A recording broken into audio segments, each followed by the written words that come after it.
Hey everybody, welcome. I hope everybody is doing well tonight. And I apologize once again if the signal's a little, my farm signal's a little more sketchy than it usually is tonight. So hopefully everything is coming through reasonably well. But it's good to see everybody here. This is our weekly, for anybody new, this is our weekly Missing Person Monday live stream. We do this every Monday night.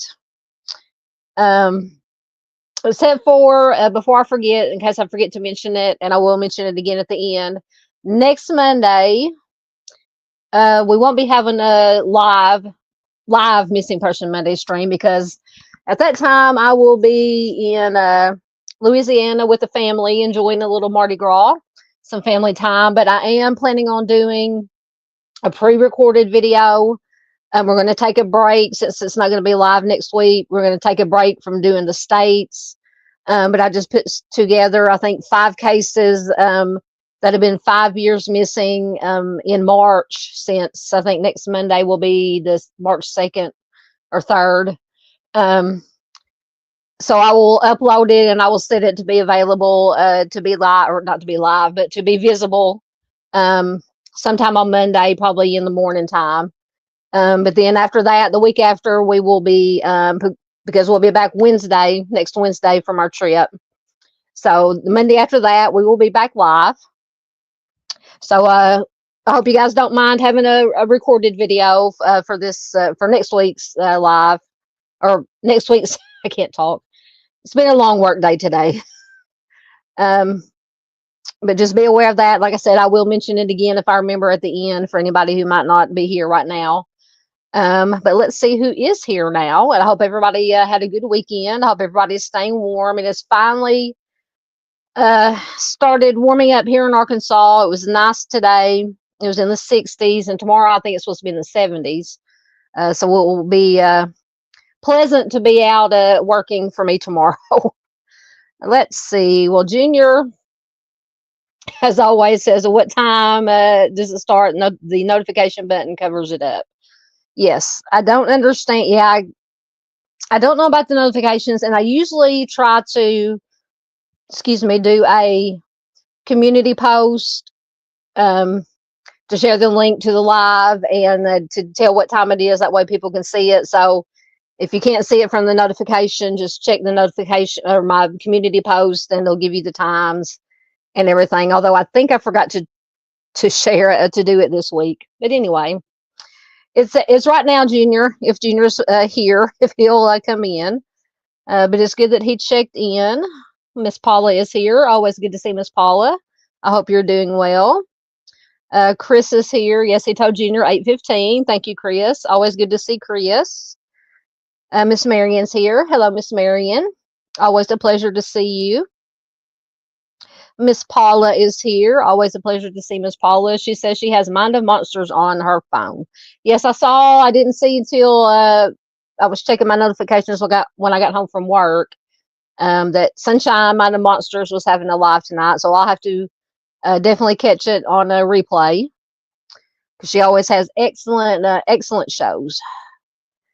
Arctic checked in. He said he'd be in and out. Thank you so much, sir.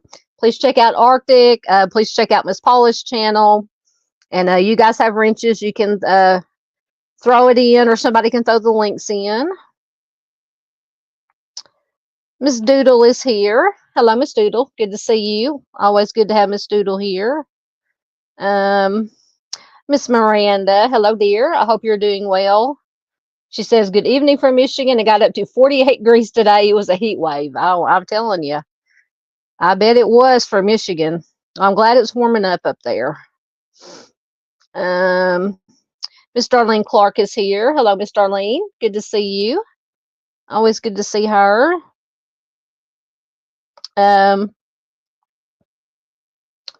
Let's see who else is here. Oh, I'm gonna have to get over. Chris said, Darlene, that was a great live stream you did today. I will have to get over and check out Miss Darlene's live stream. Absolutely. She does wonderful work on that channel also. Are you gonna have another one tomorrow? I will definitely have to check that one out. Depending on what time it is, I'll probably have to be replay crew. Let's see. Oh, I will have to watch it. Miss Darlene says that John David Norman was friends with the one that she did today, including John Wayne Gacy and another offender. Interesting. I will have to check that out. Yes, John Wayne Gacy is very, very creepy. There's Michigan Wifey. Hello, my dear. Good to see you here. I hope you are staying warm up there in Michigan. Necessary Evil. Mr. Charles is here. Good to see you here. I'm glad you made it live. He's always in, or usually in Dave out on the prowls, late night lives on Saturday night or Sunday morning, depending on how you look at it. Good to have you here, sir. Mustang 65 is here. Always good to see you. Hope you're doing well. Just don't want to miss anybody.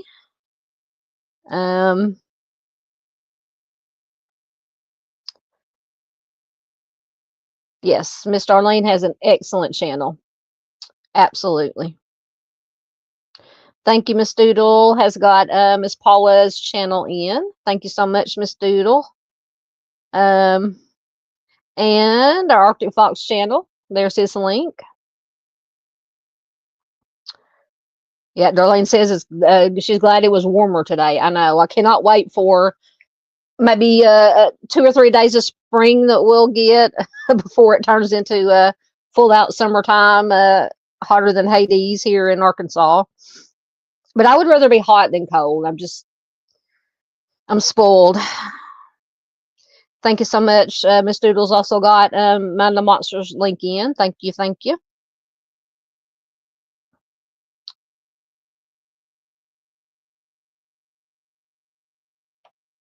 Charles said, necessarily says, you're stressing the live tomorrow. Are you doing a live tomorrow or going to be on the live? Please let us know. We will definitely check that out too. Absolutely. We cannot forget Mr. Steve and Mrs. Steve at True Crime Web, our fearless leader.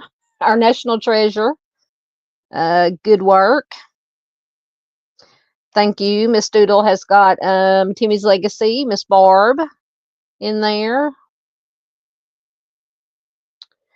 Yeah, see, I think that's a lot of the reason I don't like clowns. Paula says the Gacy case is interesting, especially with a couple of horror movies that have clowns. Yeah, I think that's a lot of John Wayne Gacy. Plus, to me, clowns have always just been creepy in general. Whenever I was a kid and went to the circus, there's always clowns, and we would always go to the Shriner Circus that raised money for. I can't remember what they raise money for now, but anyway, they would always have the clowns out front when you're waiting to come in, and they would, that you got a book, and they would sign the book, and they even clowns even creeped me out then when I was a kid. So, and as I got older, it just got worse. Yes, absolutely. Miss Darlene says, please don't forget to hit that thumbs up button. Absolutely.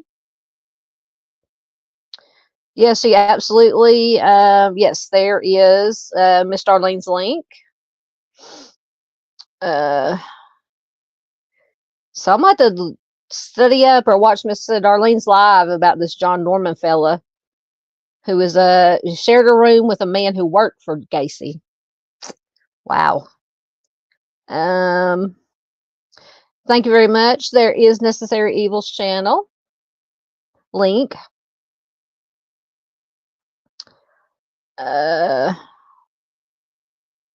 Yes, Mr. Steve does rule. That's Mustang 65 says. Yes, Mr. Steve is our national treasure. Yes, Miss Barb is an angel. Absolutely. Absolutely. See, I think circus, yeah. Chris said the circus clowns are not scary, but other clowns are. I don't know. When I was a kid, them circus clowns freaked me out. Yes, see, that's another thing. Mustang says dolls creep me out. Never liked them. I'd rather play with cars and G.I. Joe. See, dolls creep me out too.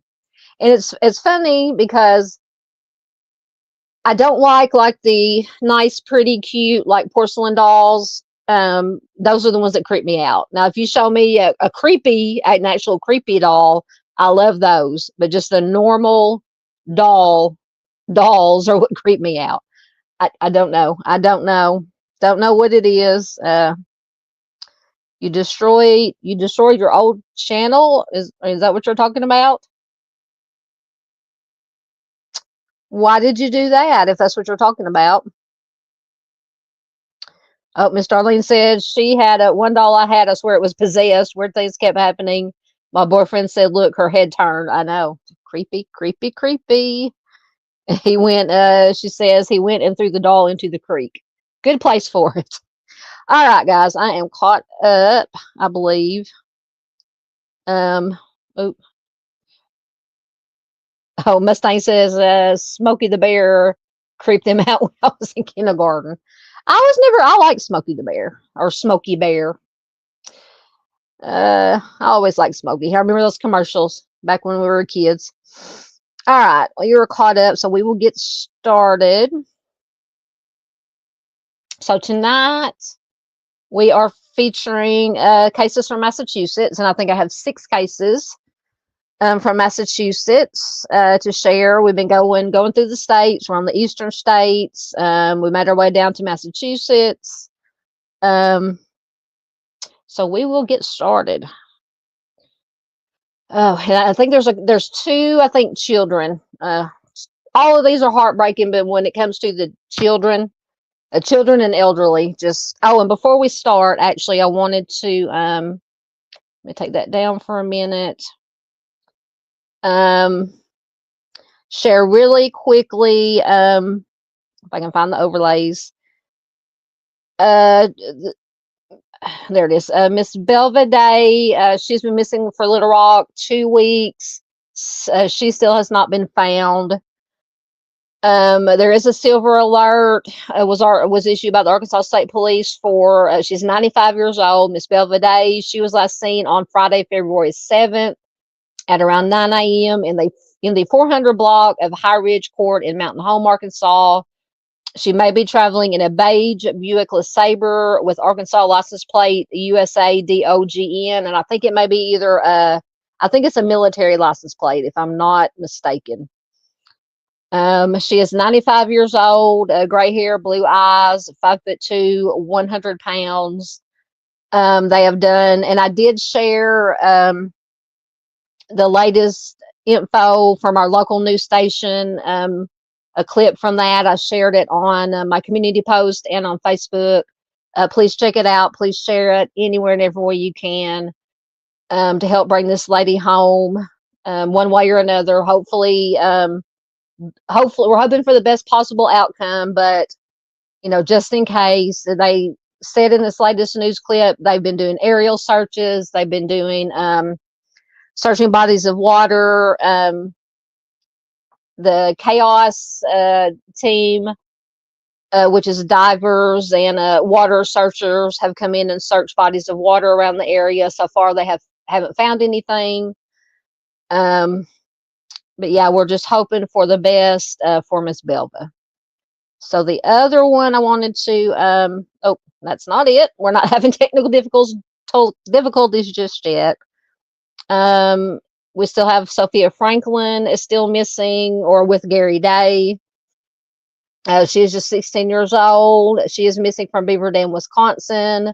White female, 5'9", 186 pounds, with brown hair and blue eyes. She is 3 months pregnant. She is believed to be with Gary Day, who is the father of the child. He is 40 years old, white male, 5'7", 165 pounds, with blonde, balding hair and green eyes.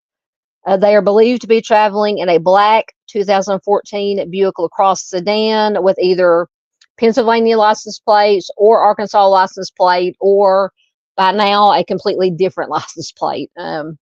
They could be anywhere from Arkansas, Missouri, because they do have an Amber Alert out in Arkansas, Wisconsin, and Missouri for Sophia. But they could be anywhere. Literally, they could be anywhere. So if you see Sophia or know her of her whereabouts, call 911, or you can call the Beaver Dam Police Department at 888-304-3936. All right, so I just wanted to bring that to you guys really quick before we get started. Both very important cases. All right, so we will get into our, get back over here in the comments. Get caught up one more time in case anybody snuck in on me. Chris says voodoo dolls creep him out. Yeah. There's Miss Barb. Hello, Miss Barb. Good to have you here. Always good to have Miss Barb here. See if anybody else snuck in. Oh, they are talking about Smokey Bear. And Mustang said, I wasn't scared of him on TV, but they had a mascot come to our school. Yeah, that might be a little creepy. Okay, we will. Charles Necessary says, but yeah, y'all want to come tomorrow night and watch it. It's about a Delphi creator. Gotcha. We will check it out. Yeah, if you're talking about Gary Day, absolutely. In my opinion, with his history of abuse against his own children, he should, in my opinion, he should have never been out on the streets at all. All right, so I'll mark there. We will get started. So this is Andrew John Amato. Little Andrew has been missing since September 30th, 1978 from Webster, Massachusetts. He is a white male. He was just 4 years old when he was last seen, or when he went missing. White male. At the time he went missing, he was 3'6" and 38 pounds, with blonde hair and blue hazel eyes. His nickname is Andy. He has a 1-inch scar on the right side of his head at the front of the hairline and a mole behind his right ear. He was last seen wearing a maroon hooded zip-up snorkel jacket, dungarees, which are like blue jeans basically, a white Mickey Mouse t-shirt, a brown suede shoes with dark brown stripes on each side of the instep. So little Andrew lived in a mobile home on Richards Avenue in Webster, Massachusetts.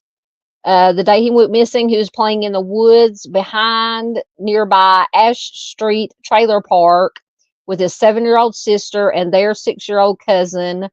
And this was during the morning hours of September 30th, 1978. Andrew and his cousin went deeper into the woods without his sister. So after going deeper into the woods with a cousin, they say Andrew stumbled, injured himself. He dropped and lost his favorite toy. He then began crying, running around in circles, and he refused to leave the woods without finding his toy. So his cousin told him to stay put. The cousin walked back to the family's home to get help, find some adults to get help. And this was at approximately 10:30 a.m. But by the time the cousin had gone to get help and came back, Andrew had disappeared. He had disappeared from the woods. After that, he has never been seen or heard from again. An extensive search of the area lasted 10 days, and it included the National Guard. It produced no clues as to where little Andrew was. He and his sister and cousin had been forbidden to play in the woods, and they had actually snuck out there on the day that Andrew disappeared. So Andrew disappeared. It was only 50 yards away from Route 52, which is now Interstate 395. So some people theorize that he had wandered over to the road and was picked up by a motorist passing through. Webster, Massachusetts is on the Connecticut border and also is only a 10 to 15 minute drive from Rhode Island. So if somebody picked him up, he could be anywhere in that area: Massachusetts, Connecticut, Rhode Island. They say authorities excavated a wooded area, which was off of Minebrook Road, in June of 1998, which is nearly 20 years after Andrew went missing.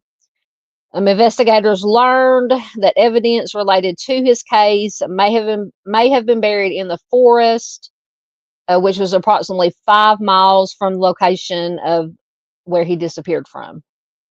So I don't know if they got a tip, some kind of information they had to have gotten to lead them to this place to dig for possible evidence. But unfortunately, the search failed to produce any kind of evidence connected to Andrew's case. So that came to nothing, unfortunately. Officials did discover a handwritten list of names entitled Lake Webster in a man named Nathaniel Barr Jonah's possession in Montana in December of 2001. And so that picture, the smaller picture on the slide, is a picture of this Nathaniel Barr Jonah. Barr Jonah, whose given name was David P. Brown, he was raised in Dudley, Massachusetts. So he did have a history of violence against children.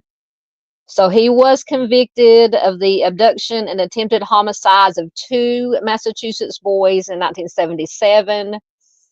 He was also charged with the 1996 homicide of Zachary Ramsey in Montana, but those charges were dropped due to lack of evidence in the case in October of 2002. And little Zachary Ramsey's remains have never been located. So Nathaniel Barr Jonah was named as a possible suspect also in the 1973 Connecticut disappearance of Janice Pocket and the 1997 disappearance of Amanda Gallion in Wyoming. But he has never been charged in connection with either of those cases. He was convicted of a child SA in Montana in February of 2002. But he passed away of a blood clot in a Montana prison in April of 2008 at the age of 51. So if he was connected to little Andrew's disappearance, He unfortunately took any information to the grave with him on that one. So investigators also began pursuing another lead in Andrew's case in November of 2003. A man whose identity has not been released allegedly confessed to Andrew's homicide in 1999. But he also passed away of lung cancer shortly thereafter. But his family did not report it to the police for 4 years. So apparently, maybe he made this death confession, bedside confession to his family. They didn't say any, from if I'm reading this correctly, they did not report it to the police for 4 years. So authorities did excavate a rural area near Burville, Rhode Island, as specified in this confession. It says they did not find anything of interest. Some news reports stated that Andrew's name was on this Lake Webster list that I believe was connected to this Nathaniel Barjona. But these accounts were incorrect, and nobody has been able to tie Nathaniel Barjona to Andrew. So, entirely possible that he had nothing to do with at least Andrew's disappearance. Some news reports, okay, I already read that. So foul play is obviously suspected in Andrew's case. It remains unsolved. So if you have any information on this case, you can contact the Webster Police Department at 508-943-1212. And I think I was able to find at least some little additional information articles on mostly. Actually, I have video clips for the last three that we're going to talk about. But this article is from, let me get rid of the ads out of my way. April of 2006. It says fading orange paint marks the tree where 4-year-old Andrew Amato was last seen alive in 1978. Bawling from a tumble he took in woods where his parents had forbidden him to play. His apparent homicide has haunted this sober central Massachusetts town for 25 years. But in the alleged 1999 deathbed confession of a Rhode Island retiree who produced a crucial clue while helping search for the blonde blue-eyed boy in the days after he vanished, has investigators feeling closer than ever to finding Andrew and the man that some cops never doubted snatched him. So apparently this person who made this deathbed confession, police had already been kind of eyeing him even before. Webster Police Sergeant John Boldick says if we could figure out what happened and at the very least be able to present that to Andrew's family, that is closure. I can only imagine that something like this puts you on the verge of insanity. Absolutely. I could not imagine. And I know we have people here who have been in that situation, and just my heart goes out to any family that has to go through this. For the past 5 months, acting on information the retiree's family divulged to police 4 years, once again, 4 years after he passed away from lung cancer, a tight-knit team of dedicated officers, sorry, everything jumped. Gotta find my place again.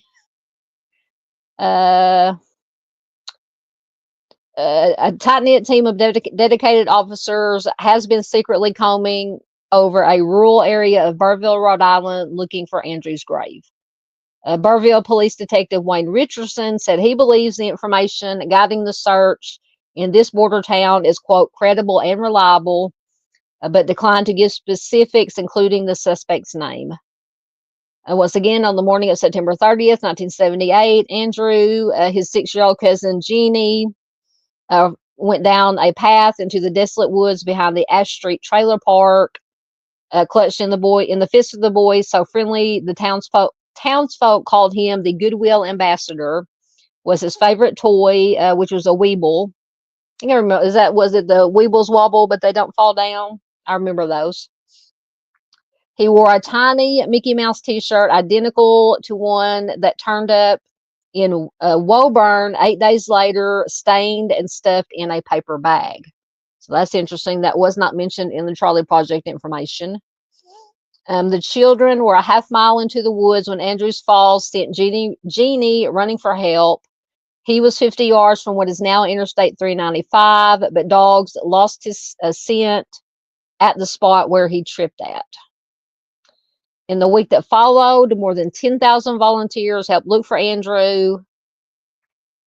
Sorry, it's making me sign in. Among them, a 53-year-old Rhode Island laborer who claimed, sorry, it's jumping again.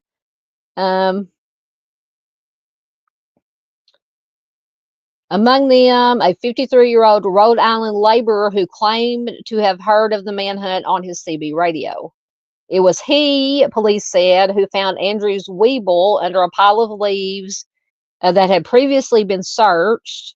Then, just before he passed away, the man allegedly confessed to his mother and a sibling how he kidnapped and took the life of little Andrew. Police Chief Boldick says the Andy Amato case is still very much, sorry, it keeps jumping. The Andy Amato case is still very much at the forefront of people's thoughts. People still want to know. Absolutely. So that was that article included information that this man that they had apparently had their eyes on even before his confession.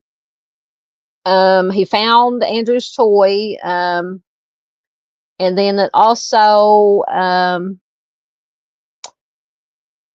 now it may not be it just may be a coincidence for anybody who believes in coincidences, but it also cited that a Mickey Mouse T-shirt identical to the one that Andrew was wearing when he went missing turned up in Woburn 8 days later, stained and stuffed in a paper bag. I wonder what they did with it. It always makes me nervous when they hopefully they kept it in safekeeping, and with the advancements we have now with like genetic genealogy, if any members, depending on what kind of stains it was, surely they tested it. But if it had any DNA from an offender, maybe they could put it in all the databases and see if they have any matches that come up. Alrighty. So that was little Andrew, just 4 years old. 4 years old. Let me get back down to your comments for a minute.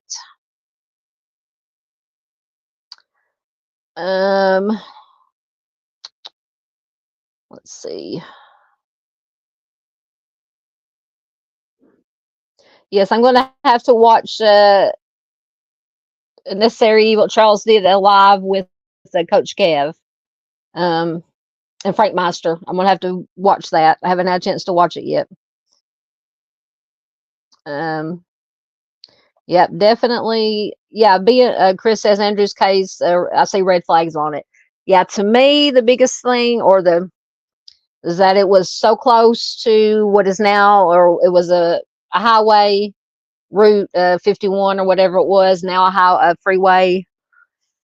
Like I said, if little Andrew happened to was just lost and wandering after his cousin went to get help and happened to wander out and onto the road, somebody could have, any kind of predator, anybody up to had nefarious intentions could have just snatched him up and been on their way, unfortunately.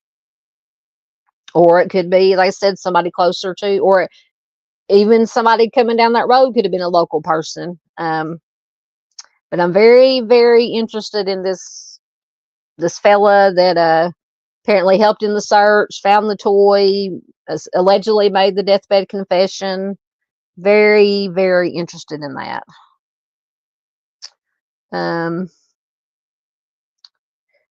There's Miss Doris. Hi, Miss Doris. Good to have you here from the East Coast. Miss Doris is from New York. Good to see you here, ma'am. Yep, always good to see Miss Doris. Just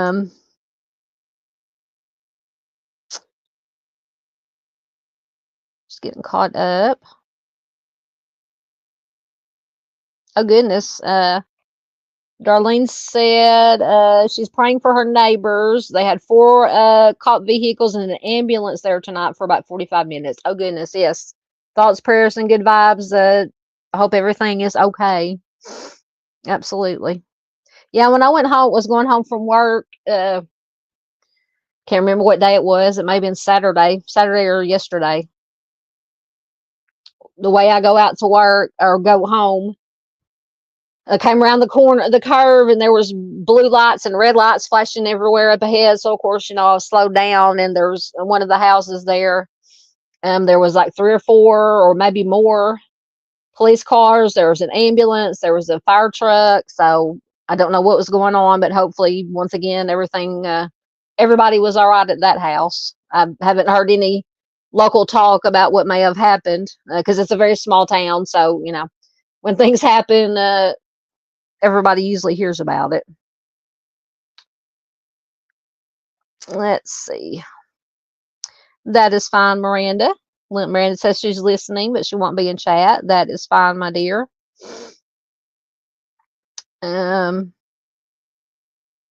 Yes, Mustang says there are way too many of these cases. It is so depressing. Absolutely. Absolutely. Just seems like there's more and more every day to add upon on top of the ones that are, already. All right, so I'm caught up. So we'll mark there.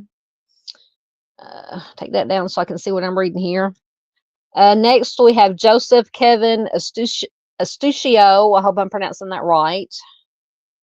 And let me get his information. I should have already had up there.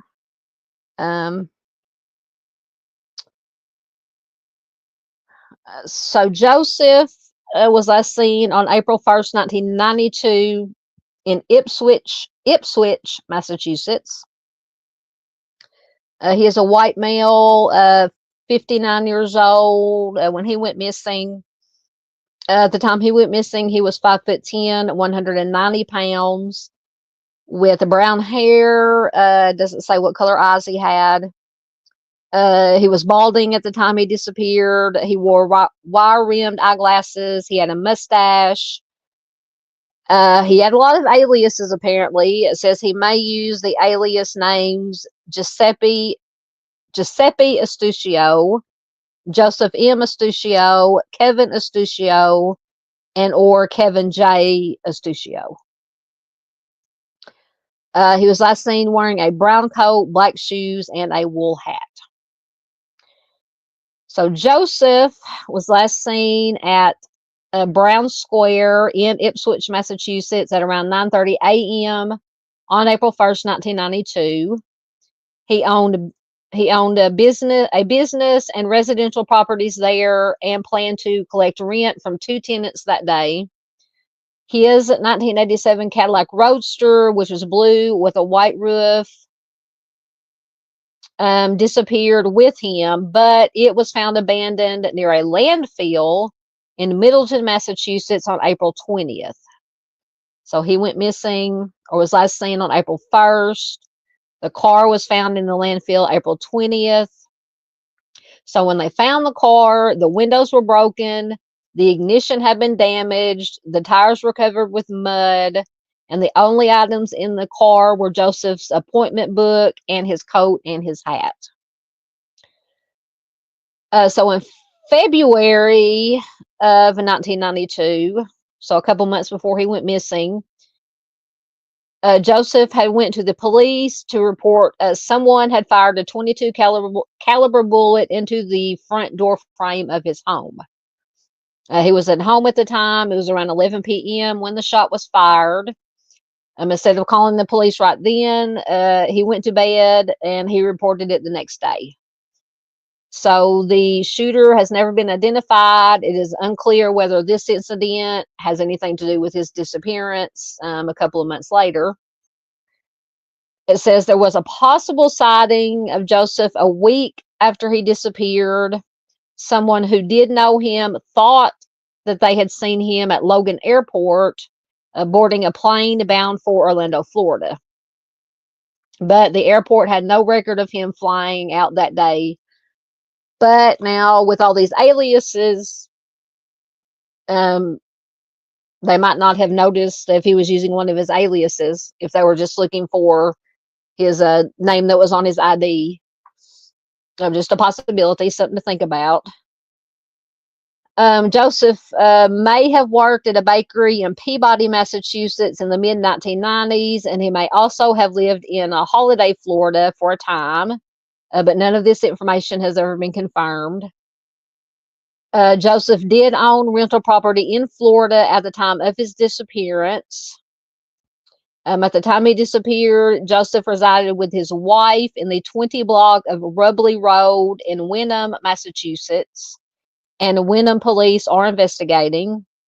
It says that he was a self-made property manager, and apparently they were quite wealthy. He had no major debts, and nobody was in significant debt to him, and his case remains unsolved. So if you have any information on Joseph's case, you can call the Wenham Police Department at 978-468-4000. Let me see what I was able to find on Joseph. Oh, I went down too far. I'm telling you, I'm going to have to get some stronger glasses. I can't see anything anymore. There it is. Okay. Let me get a drink. All right, so this article is from April of 2009. It says cold case warms up. Wenham police have 2 leads on man missing for 17 years. 17 years ago today, Sheila Astuccio reported her husband Joseph K. Astuccio missing from their home at 24 Rubley Road in Wenham. He had last been seen the day before on April 1st at Brown Square in Ipswich, collecting rent from tenants at buildings that he owned. The case has been considered cold for several years, but the Wenham Police Department has received 2 leads within the last month. And keep in mind, this article was from what I said, 2009, so a few years ago. And it is stepping up the search for Astuccio and what may have became of him. Wenham Police Chief Kim Walsh, who was a patrolman on the force when Joseph was reported missing, says, "We've never really stopped working on it throughout the years. It has always been an ongoing investigation." A lot of times when you don't receive any further information, the only thing we can really do is wait for that information to come in, but also keep him as a missing person nationally and locally. Through modern technology and new missing person databases, the department has learned that Astuccio may have worked at a bakery in Peabody in the mid-1990s. And another lead revealed, like we said earlier, he may have lived in Holiday, Florida.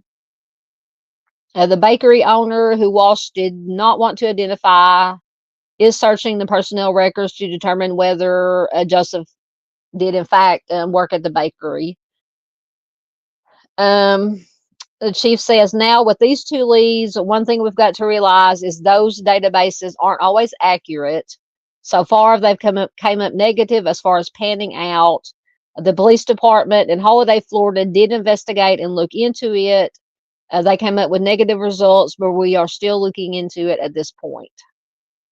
Complicating the case is that Astuccio went by several aliases, like we talked about before. Giuseppe Astuccio, Joseph M. Astuccio, Kevin Astuccio, Kevin J. Astuccio. 1 week after Astuccio disappeared, police received word, once again, of a possible sighting of him at Logan Airport, boarding a Continental Airlines flight to Orlando, Florida. Once again, the airlines did not have a record of him flying that day, but like I said, if he was using one of the aliases, they might not have caught it. But Chief Walsh says, but somebody could have seen him at the airport, standing next to the terminal, getting ready to get on another flight somewhere. On April 20th, 1992, his 1987 Cadillac Roadster was found near the landfill in Middleton with broken windows, damaged ignition. His hat, coat, and appointment book were the only items in the car. They did dust the car for fingerprints, but no fingerprints were found except for Joseph's.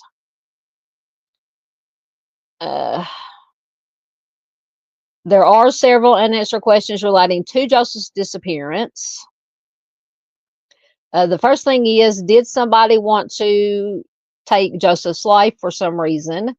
We don't know. Was there a reason why he left? Was he hiding something? The fact that he had, that he had many aliases, that usually involves some kind of deception going on. See, I'm wondering about these aliases too. Because usually, I'm not saying it is true in this case, but usually people who have a lot of aliases have something maybe not so good going on. The other thing too is, does somebody else know what happened to him, whether he was killed or not, or whether he's alive today or deceased? The fact of the matter is he's still missing, and we want to know. He goes on to say, even if we find out he is deceased, we want to find out what happened with this case. The team looking at the case includes Walsh, Captain Thomas Perkins, just gives a list of Detective Mark Frazier, Sergeant Jeff Toby, Detective John Gray, a former Wyndham Police Chief Peter Carnes, just everybody that's working or was working on the case as of 2009. So it says the team is working with the district attorney's office, the Middleton Police Department, and the U.S. Marshals.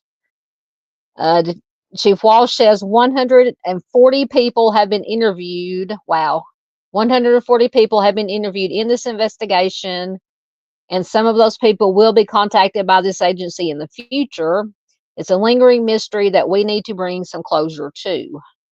Walsh said the team will work on the investigation with minimal, if any, overtime, so it does not cost the town money. Always comes down to money.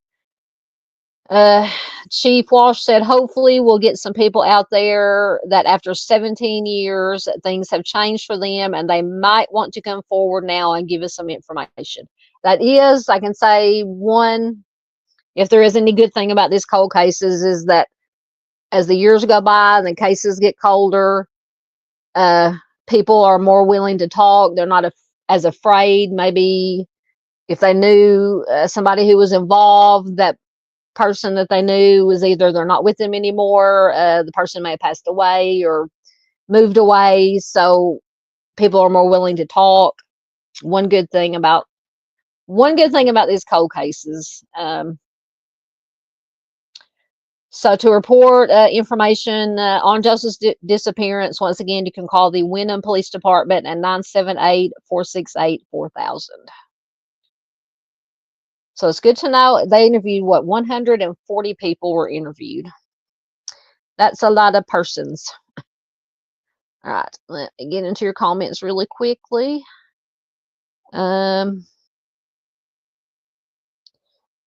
See where I left off at. There we go. Stop my cam for a minute.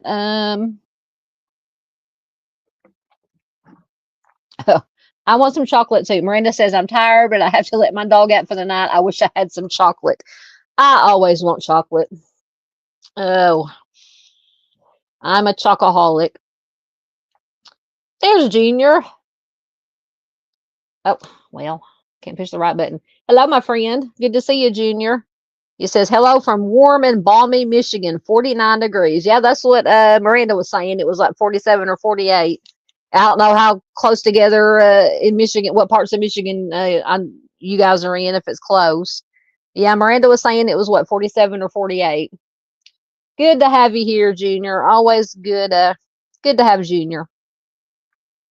Yep, that is a question. Miranda says, where do all these people go?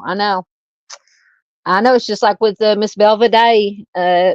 I mean, they keep saying it on all the news reports. It's just like she vanished into thin air. Oh, I'm so worried about that. I just hoping for the best. Hoping for the best. Yes. Miss Darlene says, anyone with chocolate, please share with the room. Absolutely. Pass around any chocolate in the chat. Send some my way. Yep, Miranda says it was nice today. Oh, Arctic made it back. Hey, Arctic, good to see you. Or he's just checking in.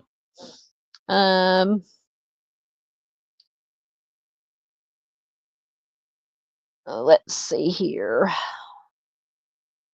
There's Dave. Hey, Dave. He is listening and driving as always. Good to see you, my friend.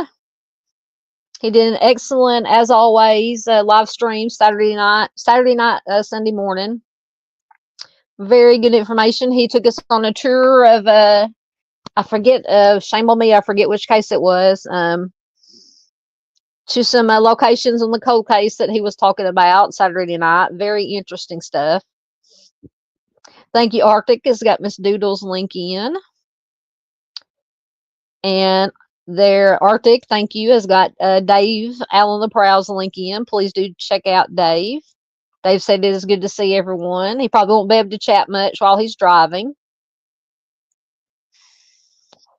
Once again, thank you, Miss Doodles, getting everybody's links in again. And Arctic, thank you so much. Is that Miss Kimber? Our Miss Kimber? Kimber Crimes? Excellent. Yep, Dave says, sorry, won't be able to say hi to everyone. He's driving. Absolutely. As always, I always tell you, be careful. Be careful driving. There is Timmy's Legacy again. Welcome. Let to turn on my camera and welcome people. Welcome, Mary Beth Kroll. I hope I'm saying that name, last name right. Good to see you. She says, my cousin went missing in 1974 in Massachusetts. She lives in Massachusetts or Maine. For some reason, I'm getting my state abbreviations messed up. His name is Lee Francis Savoy from Revere, Massachusetts. He was, oh my goodness, he was 9. No one has ever found him. All right, hold on. I'm going to write that down. I will look into it. Let me find a pen. Goodness, if I don't drop everything. I will definitely look into it, Miss Mary Beth, and I can do a video or a live stream to help bring more awareness. Let me get this right. Give me 1 second while I write stuff down. I'll stop my cam while I'm doing this. Lee Francis Savoy. You can probably hear me writing. I'm using my laptop as a desk. Lee Francis Savoy. Once again, I hope I'm pronouncing the names correctly. From Revere, Massachusetts.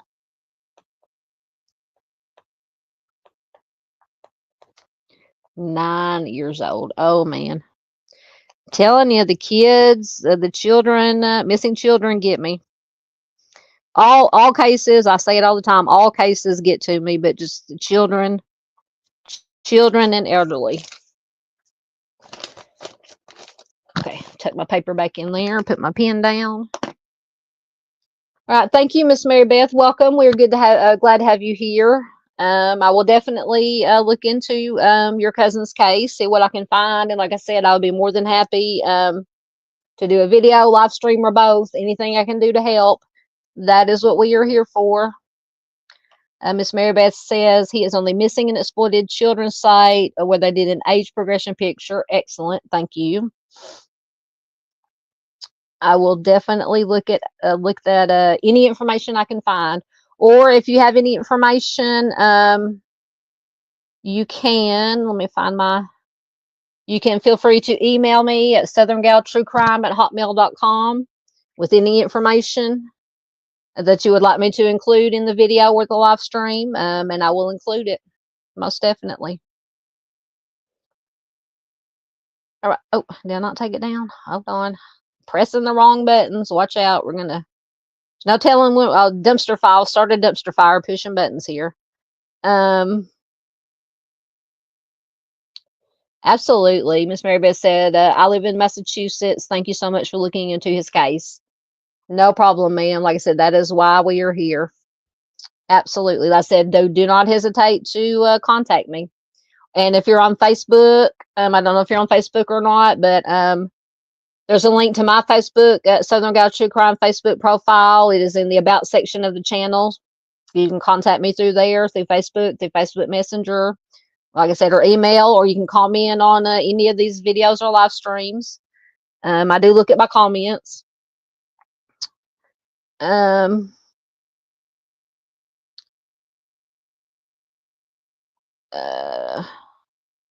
Yep. Miss Paula's wanting to know what part of Massachusetts. Yep. Miss Paula is originally from Massachusetts. She's in New Hampshire now. Excellent. Thank you so much. Miss Darlene says she wrote it down as well. Thank you so much, Miss Darlene. Miss Mary Beth says she lives in Westfield, Massachusetts, near Springfield. Excellent. Thank you so much, Dave. See, Miss Mary Beth, we got all these creators are jumping on. We are more than happy to help. Dave, out on the prowl, says he grew up in Winthrop and Revere. I will look into that as well. Thank you so much, Dave. You are very welcome, Miss Mary Beth.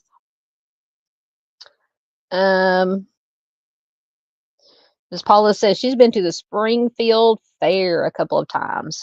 It's been years and years and years since I've been to a fair. I haven't even been to our county fair here, much less our state fair here in Arkansas, in a long, long time. All right, so I'm caught up. So we will get back into, see who we have next. We have Lynn M. Burdick. Pardon me while I get a drink.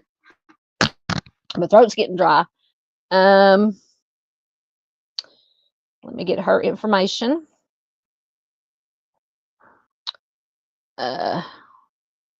There it is. Sorry. My nose is itching. I want to scratch my nose on camera. I might have to blow it here in a minute. Telling you this weather. Hold on one second.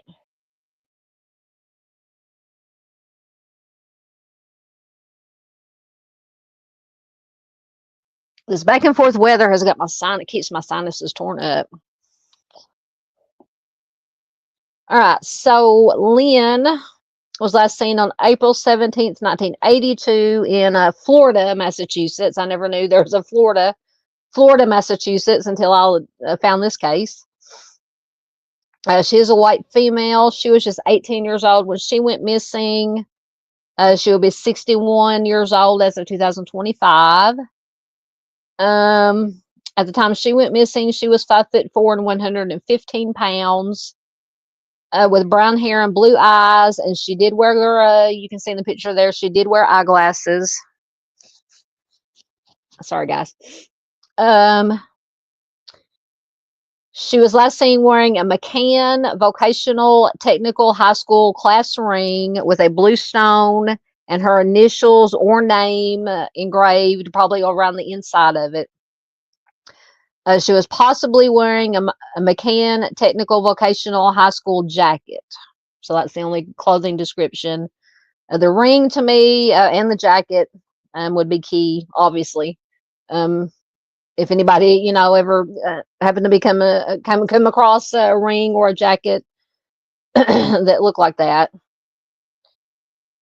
So Lynn worked part-time as a clerk at the Barefoot Peddler Country Store, which was a convenience store. It was owned by her cousin, and it was on Florida Mountain in Florida, Massachusetts in 1982. The store was located on the corner of Route 2 and Central Shaft Road, which was just a few hundred yards from her family's residence. So walking distance to get from her house to where she worked at. She had been working at the store for around 3 years. Normally, her best friend worked alongside her, but on the evening that she disappeared, which is April 17th, 1982, she was working alone. Although the area, they say it was considered safe, her cousin was concerned about her working alone that night. She was caring for a sick child and unable to actually stop by the store. But around 8 p.m., she did call to check on Lynn, who was scheduled to close the store in about an hour. So around 9 o'clock, she would have been closing the store up.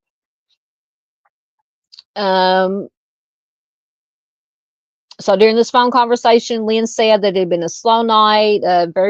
Very few customers came in, perhaps due to the rainy weather that night.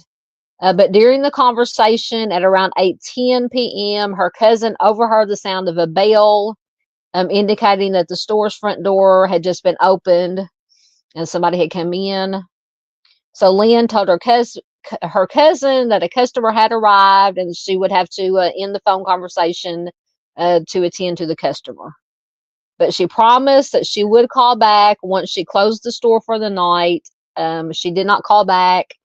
After that phone call with her cousin, she has never been seen or heard from again.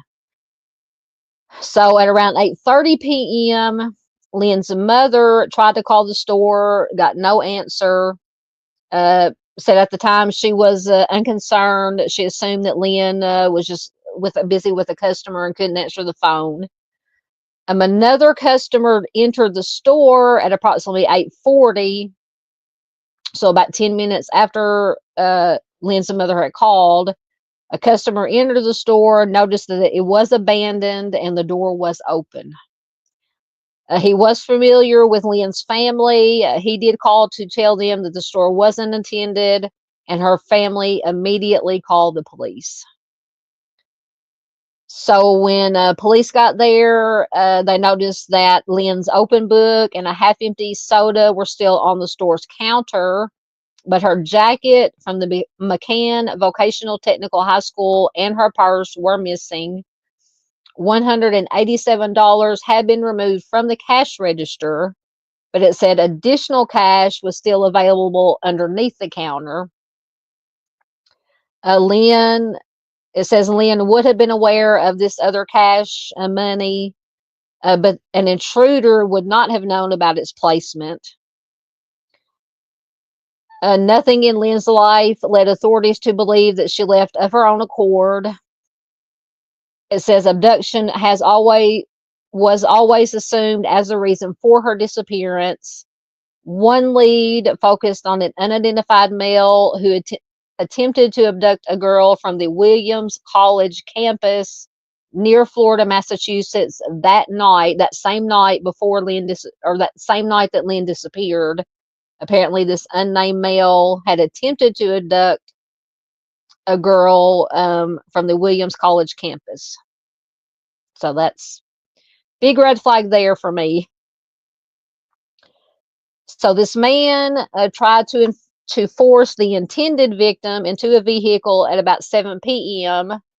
She managed to escape, but the attack took place The attack took place approximately 40 minutes before Lynn was last seen. So sketches of the abduction suspect as he appeared in 1982, and that is the smaller picture on the slide, is a sketch that was made of this attempted abductor. He was about 5'7". It says now he would be around 70, or in 2022 he would have been around 70 years old. And he may have ties to the state of Vermont. So a police officer believed that he spotted the alleged suspect's vehicle traveling towards Florida on Route 2 a short time after the attempted abduction from the Williams College. The vehicle matched the description of the vehicle driven by the suspect, but the car and driver could not be identified. The Barefoot Peddler store where Lynn was working was located on Route 2, placing the suspect near Lynn's location at the time. So it says in the years after, the Barefoot Peddler store has been closed. It's no longer open. So in 1995, Lynn's father received an anonymous letter, postmarked from Boston, from a man stating that his daughter, Lynn, had been abducted and was the victim of a homicide by a man in North Adams, Massachusetts. It says authorities are familiar with the suspect named in the letter, and they pleaded for the whoever wrote this letter to come forward with any more information. North Adams is near Florida, and it is believed that Lynn's case could have been connected to the mentioned suspect. The suspect was interviewed extensively by the police, but they found no evidence to support this theory that he was the one that was responsible for Lynn's disappearance. The writer of this letter remains unidentified, and authorities do not know if the note it could have been a hoax, basically. So Lynn, when she disappeared, she was a senior at McCann Vocational Technical School. In 1982, she was going to graduate with high honors. She was a very smart girl. She was known as a studious, well-behaved young woman who took care of her. She took care of her chronically ill mother, and she volunteered with several charities that assisted people with disabilities. So not only was she in school, she was going to graduate with high honors. She was studious, well-behaved, taking care of her chronically ill mother, doing this volunteer work with people with disabilities. Just breaks my heart. It said that she planned to stay at home after graduation to help take care of her mother and save up money so that she could someday go to college. She did not have a driver's license or a car. She was not dating anyone at the time of her disappearance, and her case remains open and unsolved. So if you have any information in Lynn's case, you can call the Massachusetts State Police Berkshire Barracks at 413-499-1112. Unbelievable. All right.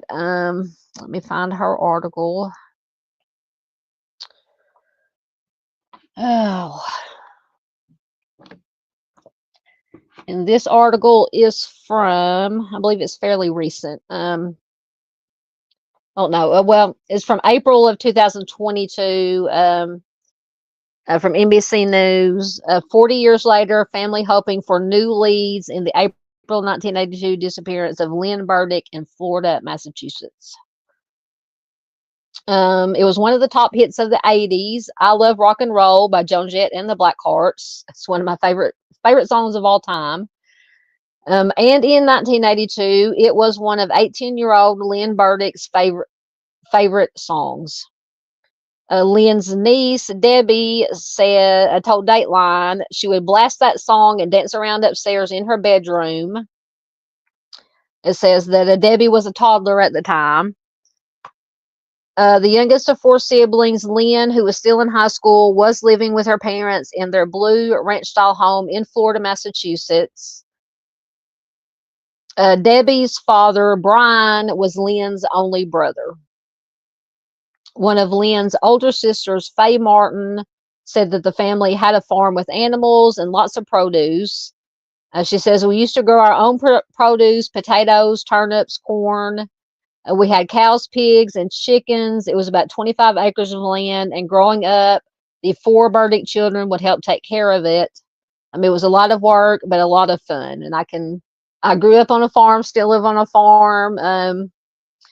My grandparents raised chickens, so we helped with the chickens. We helped with the gardening.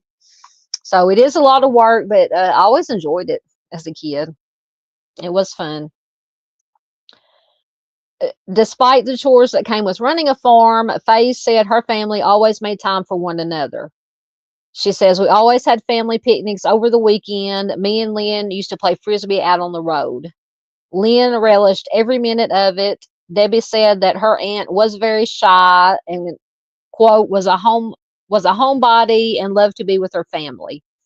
She also excelled in school. Debbie says she pretty much loved doing anything school. She was very, very smart. She was supposed to be getting high honors when she graduated.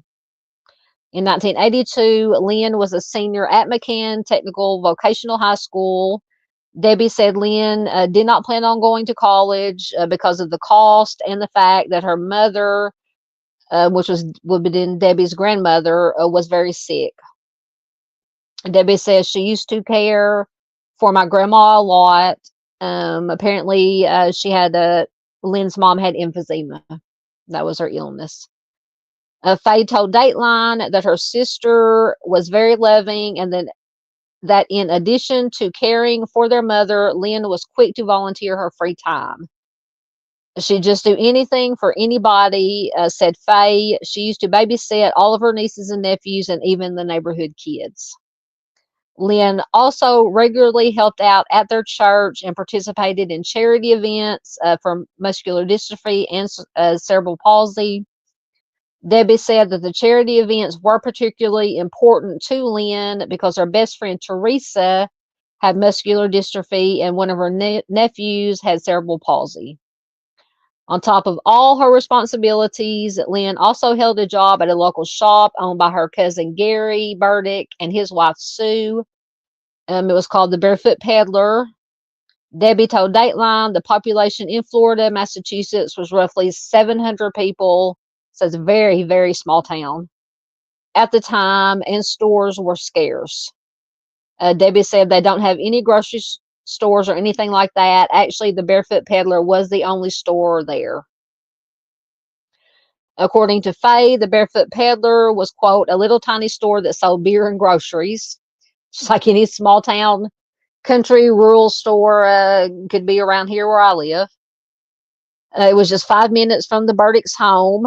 When she was working there, she had to have somebody there with her for a while because she was only 17 and she could not sell beer or cigarettes, said Faye.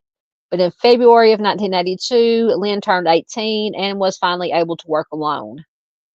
On April 17th, 1982, Lynn went shopping with her mother and later attended a small gathering at a local bar with her brother Brian and his wife Bernadette.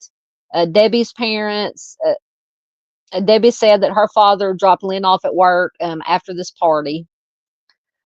While Lynn was not able to work alone, Faye told Dateline that Lynn's friend Teresa would usually keep her company during her shift. But as we said earlier, Teresa was busy that night, and the shop owners, Gary and Sue, stayed home that evening because their son was sick.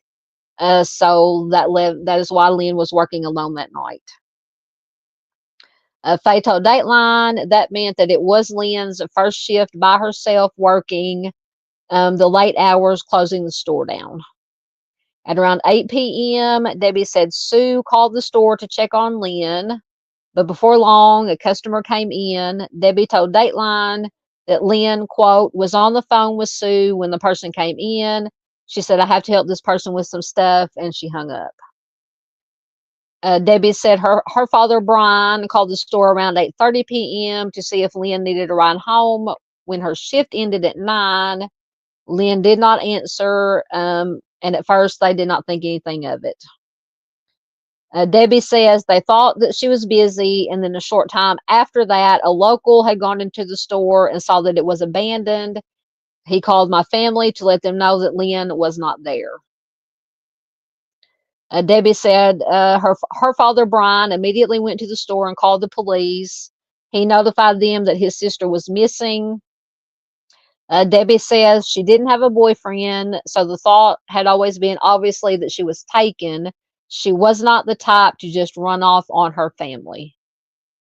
Dateline reached out to Berkshire District Attorney's Office regarding Lynn's case. Director of Communications Andrew McKeever shared a statement released by his office on the 40th anniversary of Lynn's disappearance. It confirmed that, quote, the state police began investigating the disappearance of the then 18-year-old Burdick on April 17th, 1982, after a customer found Barefoot Peddler's country store on Route 2 in Florida, Massachusetts, where Burdick was working that evening, vacant. Faye told Dateline that the book her sister Lynn had been reading was still open on the counter.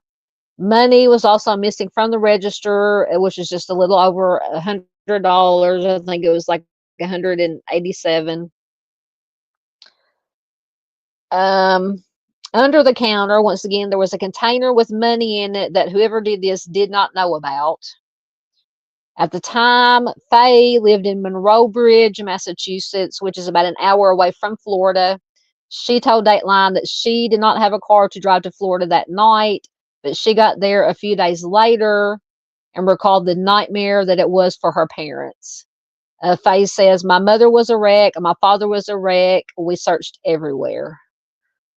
According to the statement from the district attorney's office, quote, police and volunteers conducted a massive search for Burdick and noted that, quote, immediately following her disappearance, the community joined together to offer a $2,500 reward for information.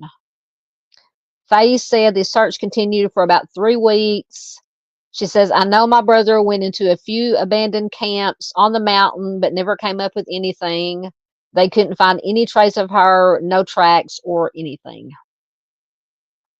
The family said they later learned that on the night of Lynn's disappearance, once again, a college student was almost abducted just a few miles away. Debbie told Dateline that the student, quote, broke away from the guy, took off, and called the police. The DA's office backed that up. They said, quote, police suspect foul play in Burdick's disappearance, their statement read, and the investigation remains heavily focused on an attempted abduction that occurred 45 minutes earlier, 13 miles away in Williamstown. And the statement noted that police, quote, police have followed up on hundreds of tips throughout the country over the years. Lynn's case, unfortunately, eventually went cold, according to the family. But Debbie told Dateline it was never cold for their family, and her grandfather never gave up looking for his daughter. Debbie says he had articles, newspapers. He saved every single article about her. He never gave up. My grandma never gave up. Debbie told Dateline that her grandparents kept Lynn's room the same as she left it. I hear that in a lot of these missing stories I read about, or like 48 hours Dateline, that a lot of times the parents keep the room exactly as it was when their child went missing. Just it gets me every time. So they kept Lynn's room the same as she left it. They kept the porch light on just in case she found her way home. Faye told Dateline, every time my dad went out, he was always looking. Their dying breath was to find her and bring her home. And now, 40 years later, Debbie has taken over for her grandparents and is pushing for justice for the aunt that she barely knew. She runs the Finding Lynn Burdick Facebook page, and I will copy that and put a link to it in the chat, and I will put it on a community post. So she runs the Finding Lynn Burdick Facebook page. She says, we did a fundraiser and we had billboards last year put up throughout the local towns. But she said there have been no new leads on her aunt's case in years. The Berkshire District Attorney's Office statement on Lynn's case said they, quote, recently hired a special investigator to bring fresh eyes to all unresolved homicides. Debbie told Dateline that she keeps in touch with the investigator assigned to her aunt's case. The DA's office also noted, quote, that the Massachusetts State Police Unresolved Cases Unit featured Lynn Burdick on a deck of cards distributed throughout the Massachusetts state prison system in hopes that someone there would share information. So once again, at the time that Lynn disappeared, she was around 5'5" tall with dark brown straight hair and glasses. Once again, she was last seen wearing a McCann school jacket and class ring and blue jeans. All of Lynn's siblings are still alive and remain in Florida, in the Florida, Massachusetts area. Debbie's parents, Brian and Bernadette, live in the same house that Brian, Faye, and Lynn grew up in more than 40 years ago. Lynn's room, it says, is no longer the same as she left it, but the family will always leave a light on for her. Once again, anyone with information should contact the Berkshire State Police Detective Unit at 413-499-1112. Oh man, so hard to read these stories, but just so important to get the family's perspective, the law enforcement perspective. It's just still just so heartbreaking. So heartbreaking. All right, let me get back down to where I was, get caught up in comments, and we will move on.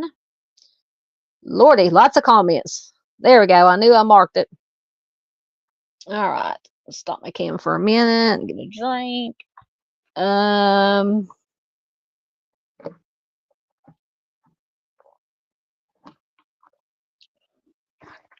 Let's see here.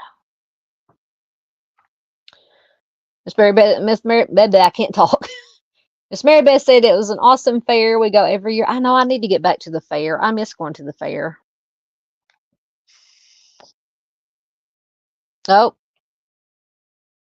I would love to see Trisha Yearwood. Paula said I saw Trisha Yearwood in concert there before she became famous. Excellent. I've seen Garth in concert. Never got to see Trisha.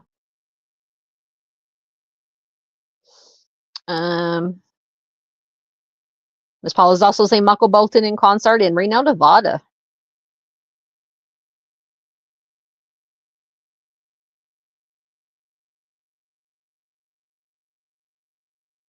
Are you going back to what case are we talking about?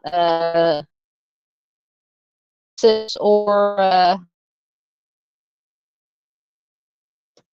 they're not moving. Everything's being slow. Hold on. Got to get back to the right slide. Nope.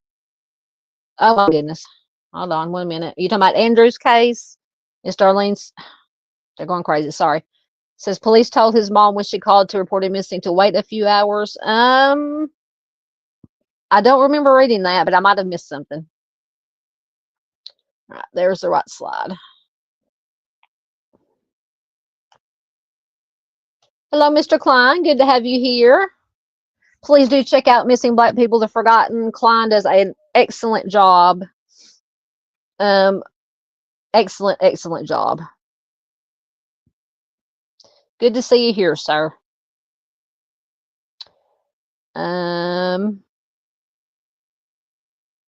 See if anybody else snuck in on me while I was reading.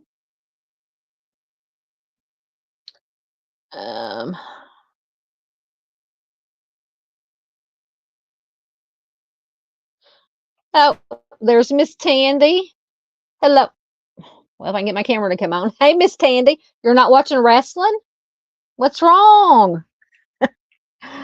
Tomboy, where's Tomboy? I haven't seen Tomboy. Yeah, Miss Tandy's usually watching wrestling. But that's all right.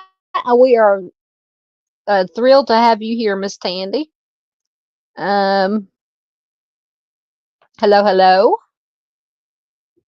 Sorry. Keep stopping my cam so I can scratch my nose is itching so bad right now. Oh my goodness. Let me see.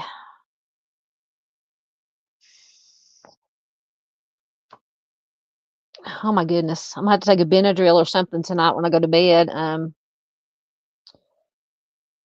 Get my nose to quit itching. There's Tomboy. Hello. I knew if Miss Tandy was here, you couldn't be too far behind. Good to have you here as always, Tomboy.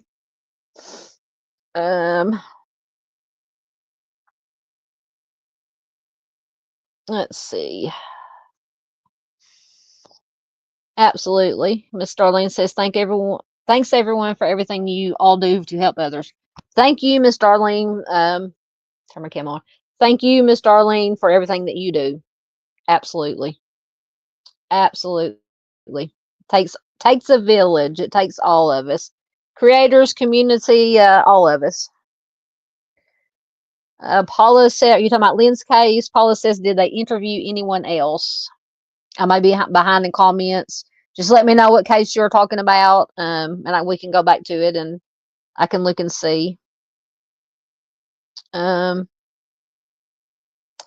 Yes, Lynn was, yes, very busy, smart young girl. Absolutely. I mean, can you imagine going to school, graduating with honors, taking care of a sick mother, doing all this charity work with disabled people? I mean, wow. Chris said that Lynn's case sounds like one that I'm familiar with.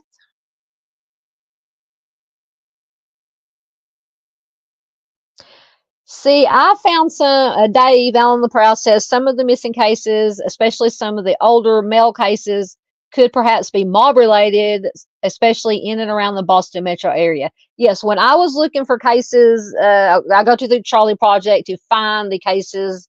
For anyone new here, I get the basic information and find the cases from Charlie Project, and then I get on the Google machine and try to find additional articles. But yeah, when I was looking through the cases on Charlie Project, I found a lot of cases, males that were thought to be mob hits. So I may have to go through and find a few of them and do a live stream. Dave, oh gosh, Dave, I wish you were. We may have to do a live stream together on one of your live streams, maybe one night, and talk about these mob related missing cases, because that's another interest of mine besides true crime is mafia. So that will be cool. I know you, homeboy, I know you're not laughing at Joan Jett and the Blackheads. Oh my god, did I say Blackheads? I meant Black Hearts. Or are you just making fun?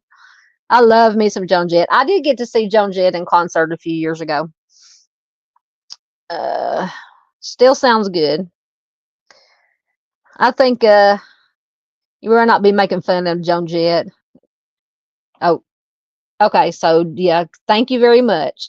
Tomboy says I love Joan Jett. Yep, Whitey Bulger did pass away a couple of years ago. Yes, Dave was talking about those two cases on his live stream. I believe it was those cases, wasn't it, Dave? Well, Dave may not be ever. I don't want him to answer if he's driving. Chris says, Dave, Lynn's case reminds me of either the Connecticut River Valley killer or the I-70 killer. I know that Dave was talking about the Connecticut River Valley one, and he has talked about the I-70 also. He was talking about the River Valley or the Connecticut River Valley killer, I believe this past Saturday. Very interesting. Charles says,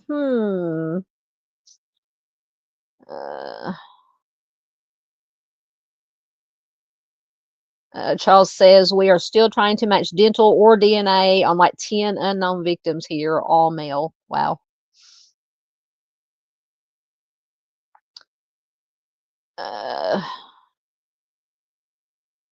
Yeah.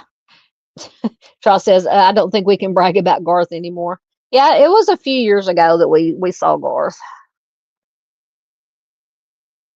Yes, that is Miss Mary Beth's missing cousin Lee Francis Savoy. There's Miss PJ. Hello, Miss PJ. Good to see you, my dear. I've been wondering about you. Glad to see you. Always good to see Miss PJ. Please do check out Miss PJ's channel. Excellent channel. All right, we'll get caught up in comments and we will move to the next case. Oh, I was going to get that. Hold on. Okay, let me get to the bottom of comments and I will get the link to the Lynn Burdick Facebook page and I will post it in the link in chat so you guys, anybody who wants to check it out can check it out. Thank you. Miss Barb got in Miss PJ's channel link. Make sure I didn't miss anything here. Oh, you've always called them Joan Jett and the Blackheads.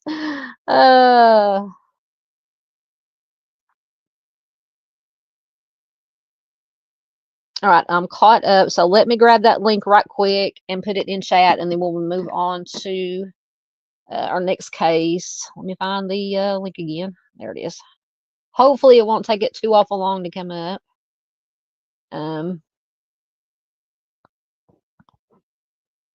There it is. All right, copy it and then close that out. Make sure I'm not pushing the wrong buttons here.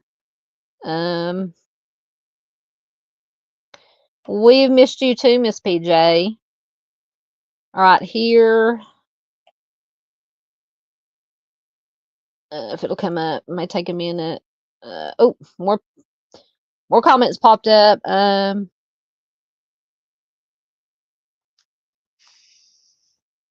Oh, you were talking about, okay, so Miss Darlene said Miss Mary Beth's cousin, Lisa Wall, mother reported him missing. The cops said they had to wait a few hours. Oh my God, that infuriates me. That is not true.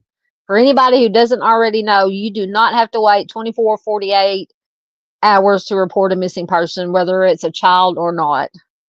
They have to take, or supposed to take a report immediately. So yeah, so I'm most definitely going to check in or look into this and do a video. All right, there is the link to the Finding Lynn Burdick Facebook page in case anybody wants to check it out. All right. All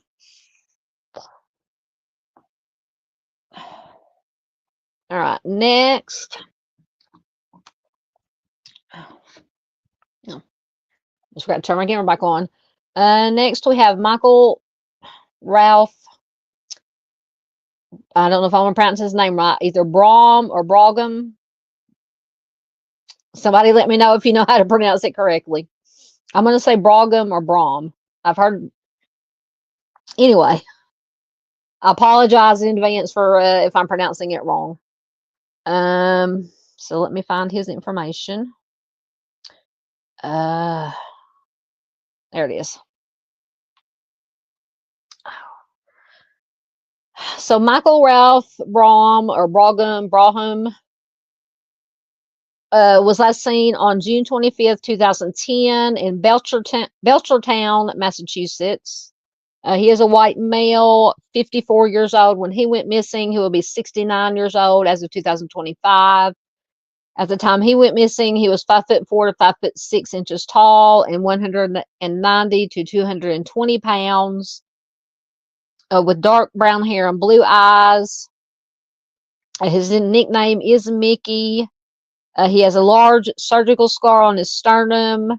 He has a tattoo of a wolf on his left upper arm at the shoulder.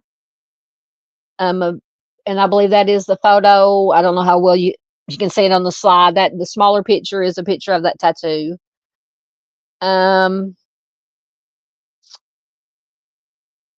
He does have Dupuytren's contracture on the third and fourth fingers of both of his hands.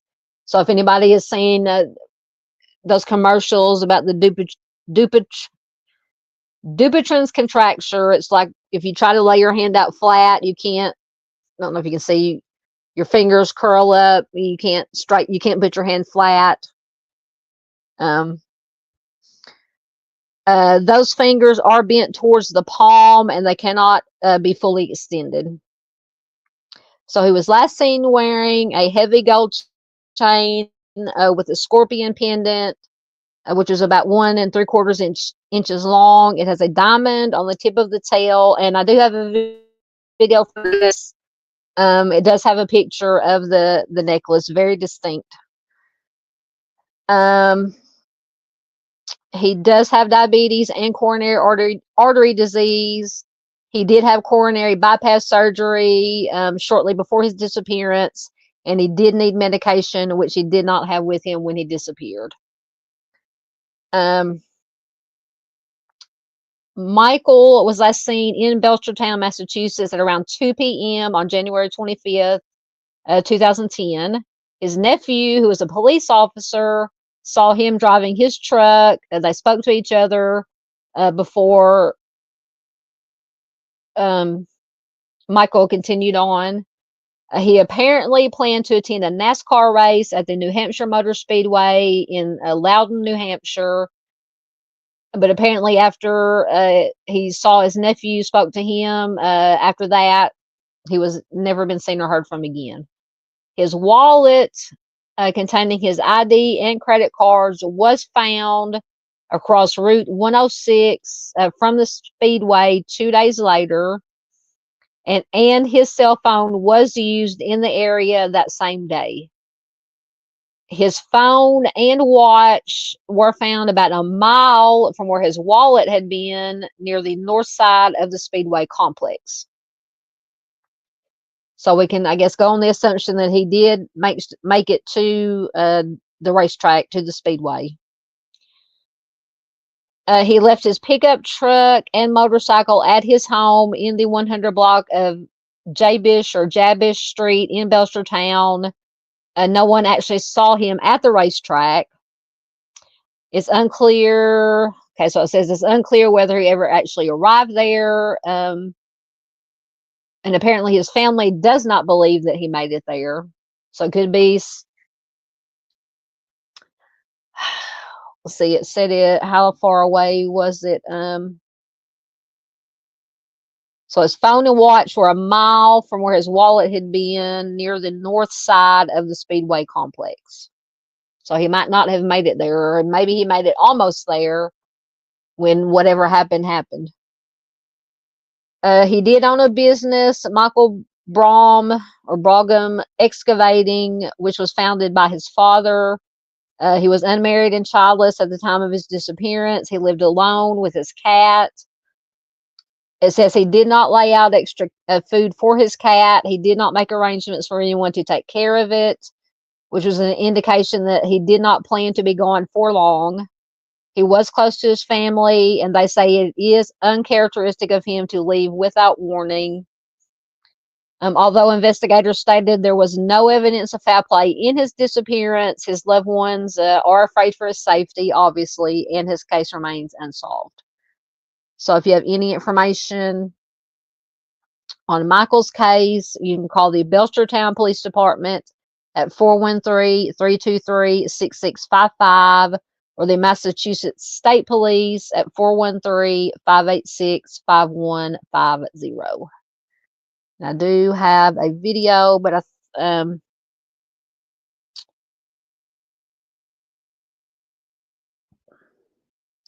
let me see here. I do have an article too, because his video clip is not very long. It's only about a minute, a little over a minute long.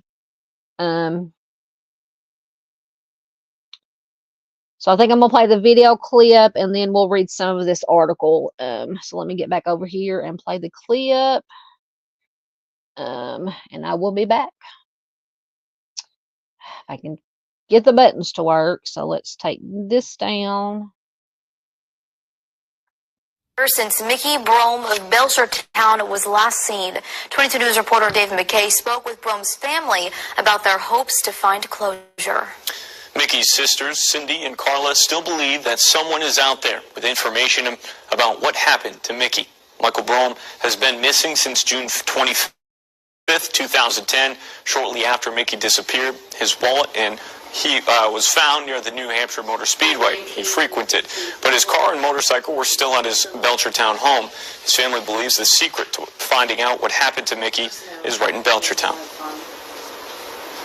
That we get the message out that we still are looking for answers. We still want to bring him home, and that we need that little snippet of information that you've heard to help us do that. Any information, seemingly, no matter how small, can be very, very valuable to the investigators to understand, A, what happened to Mickey, B, where his remains might be, so that we can move forward with closure. Mickey's sisters say he was a man of habit, always in contact with his family. He wore a gold chain with a scorpion regularly. There's still a $50,000 reward for information in his disappearance. I'm in the studio, David McKay.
I'm so sorry. I had the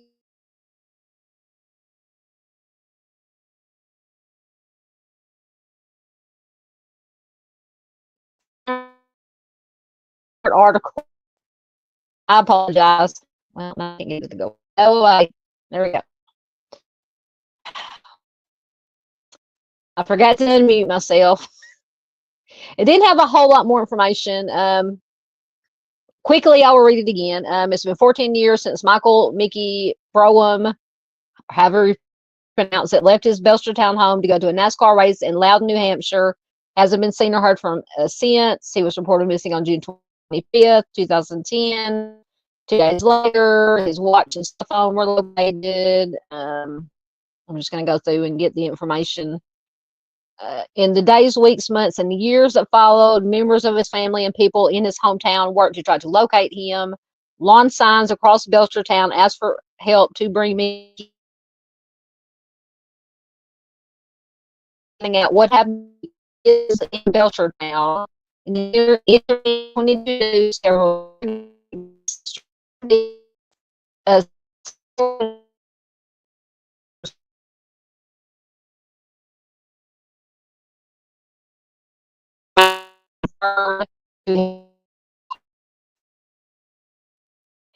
and it just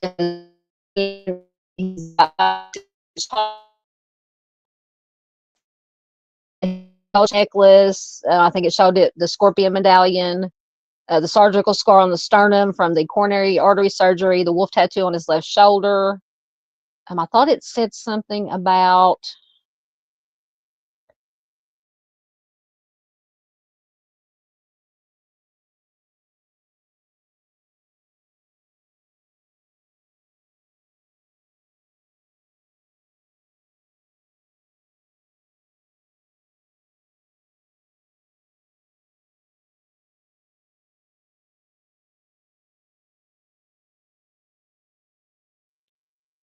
sorry, StreamYard kicked me out.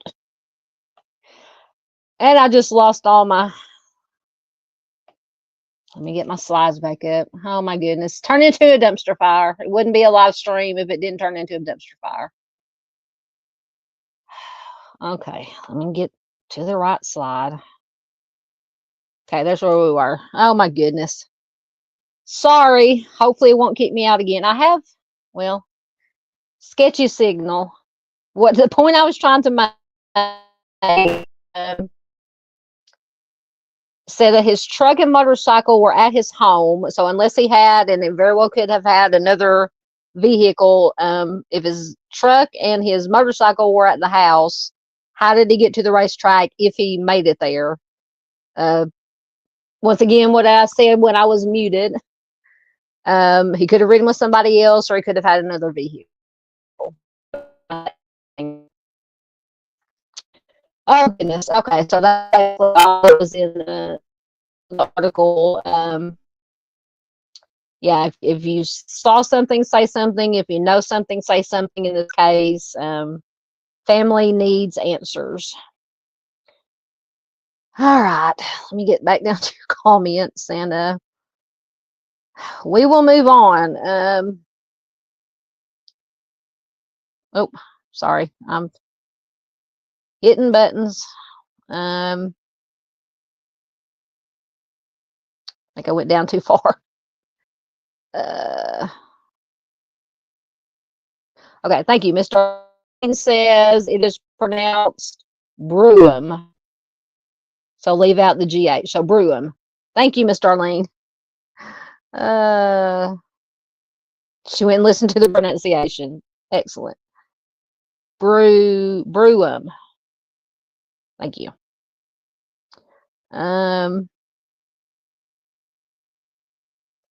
Yeah, I forgot to, when I turned my camera back on, but I forgot to turn my mic back on.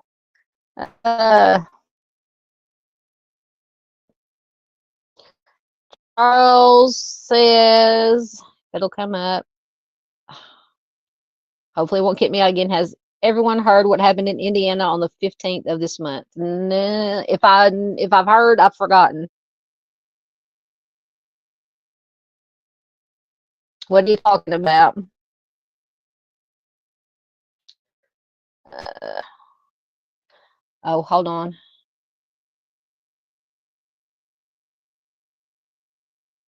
Oh, no, it's still good. Okay. Make sure my mic was still, this was still going through this.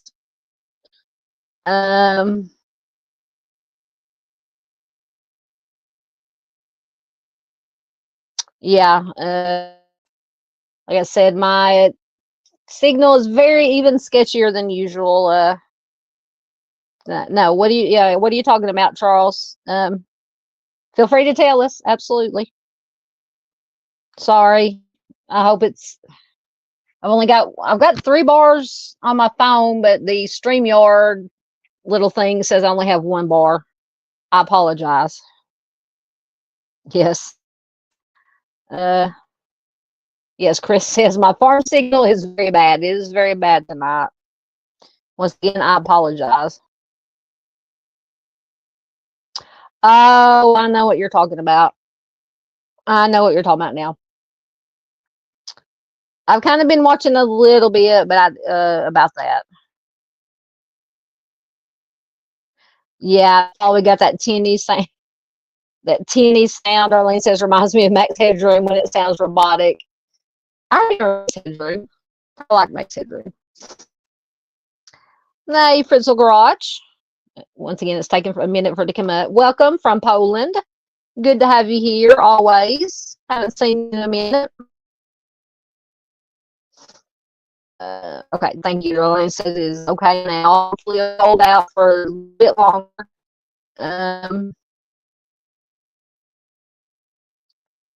Yes, absolutely. Prayers for the family. If it'll, there it is. Prayers for the family. Absolutely. All right. So we're caught up. So I'll mark that there, and we will go to next. We have Sandra. Yes, absolutely. Yeah, somebody can drop Charles's link again. Absolutely.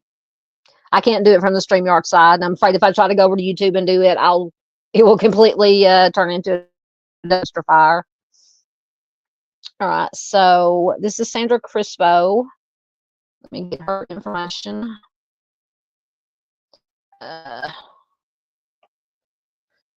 Okay.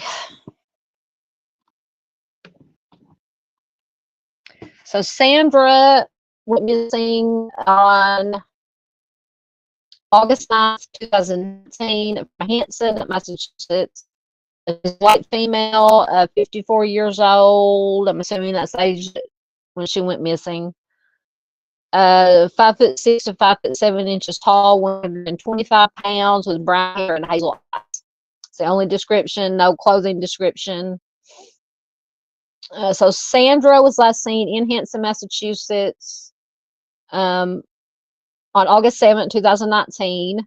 Her car was in the repair shop, and her son-in-law was being her ride that day. She was driven to a Cumberland Farms store. She purchased cigarettes there, and then she was dropped off at her home, which is on Spofford Avenue, at around 5 p.m. Sandra had given her daughter Lena's phone number to the car mechanic as a contact number. And on August 8th, the mechanic called Lena to let her know what needed to be done on the car. And when Lena called her mother, Sandra did not answer. Lena tried to call several more times, but she never got an answer. She was concerned, and Sandra was supposed to watch her daughter's 3 sons that day. So she decided to go to the house early. When Lena arrived at the house, the back door was unlocked, the air conditioner and lights were on. Sandra was gone, along with her shoes and her purse. Her dog was there without any food or water, characteristic Sandra behavior. Was a cut up watermelon ready for the grandkids to eat when they got there. And nothing appeared to be out of place, except the bedboards had been taken off the bed, and it appeared that someone had lifted up the mattress. So so either somebody was maybe looking for something that they thought might be hidden, because I know some people, or back in the day, I don't know so much anymore, people would hide money or valuable things underneath the mattress. Possible somebody came in and was looking for something of value, or something happened on the bed, but it doesn't say anything about any stains or anything like that on the bed. Just that the bedboards have been taken off the bed, and it appeared that someone had lifted up the mattress. So Sandra did not own a computer or cell phone at the time of her disappearance, and since she went missing, there's been no activity on her bank accounts. She had moved to Hanson from the Huffsneck, Houghs. Once again, I apologize if I'm not pronouncing it correctly. Huffsneck area of Quincy, Massachusetts, 3 months earlier. She had no medical issues. She had no history of leaving without warning. Lena, her daughter, feels that Sandra was foul play, but police are uncertain what happened to Sandra, and her case remains unsolved. So if you have any information, you can call the Hanson Police Department at 781-293-4625. All right, so I do have a video. I'm just going to play the video because it's like 3.5 minutes long. It has all the information that the article I had is, or it may have more information. So I will play that. Oh, I'm going to have to load it again. So let me go fetch it, and I will play it, and then I will return.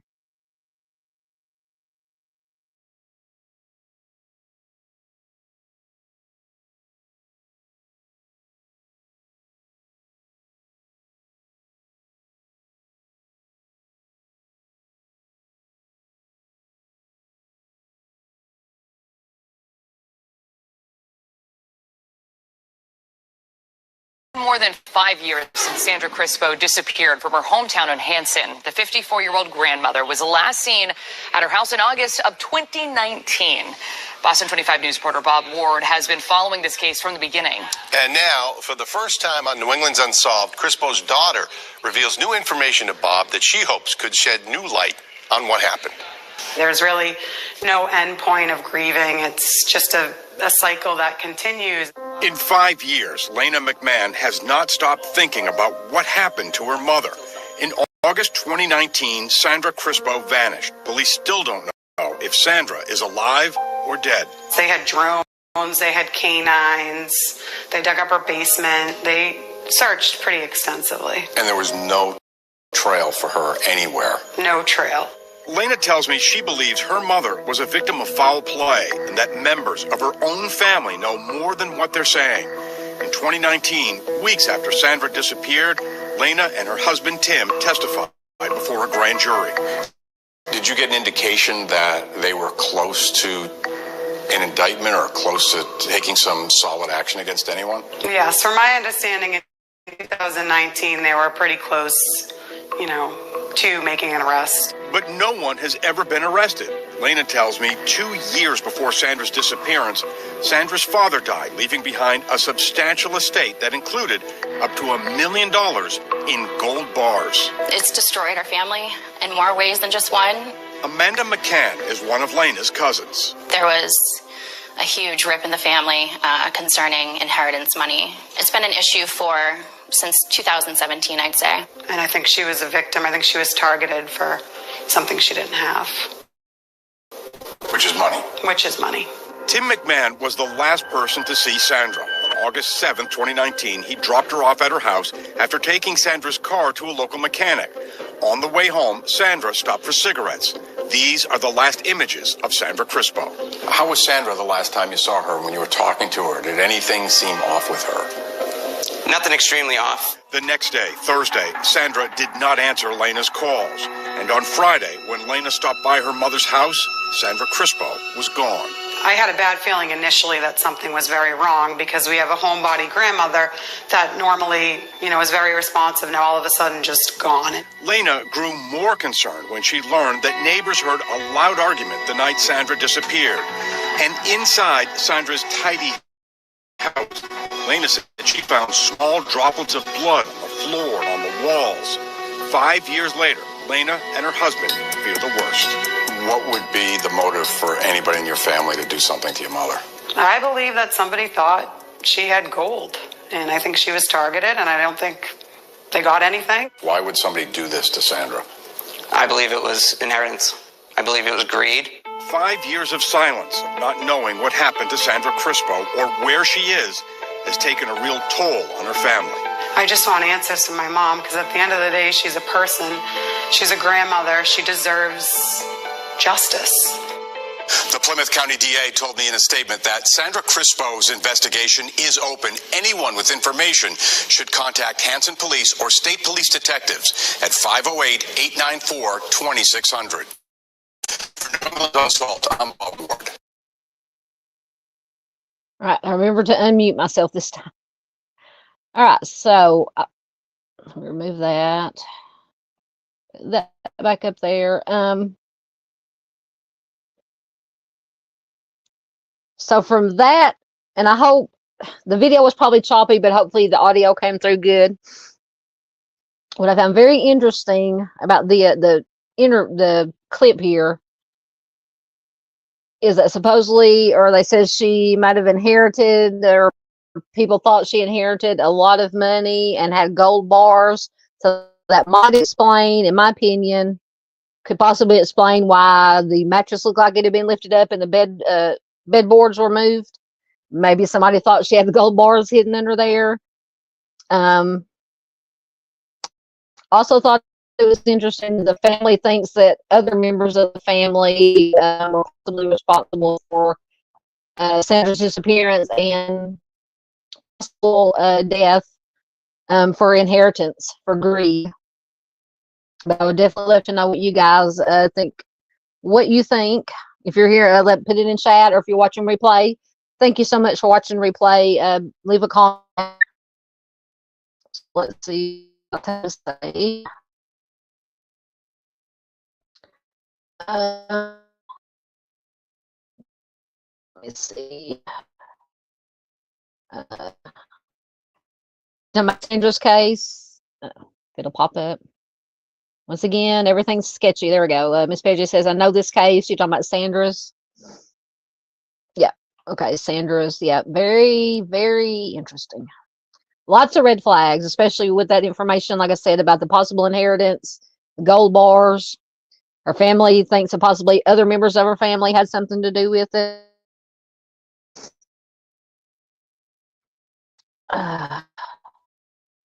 Let's see.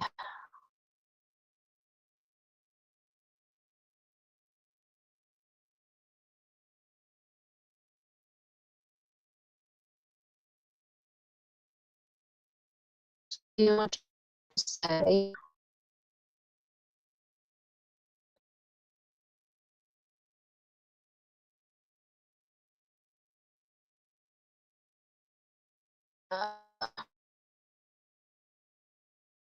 So,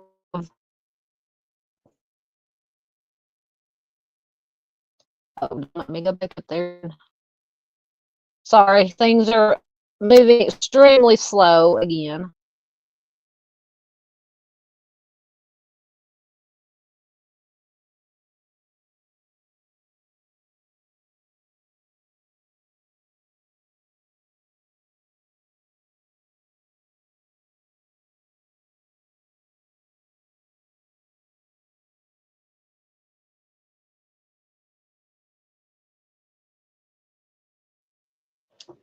Once again, kick me out.